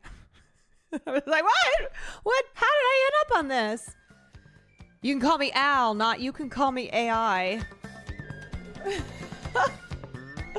All right. Well, from French Polynesia to wherever you are in the world, thank you for joining me. I hope you have a great Saturday, wherever you are, whatever time zone you're in. Maybe you're already in Sunday. But wherever you are, I hope you have a good one. And I will catch ya on the flip side.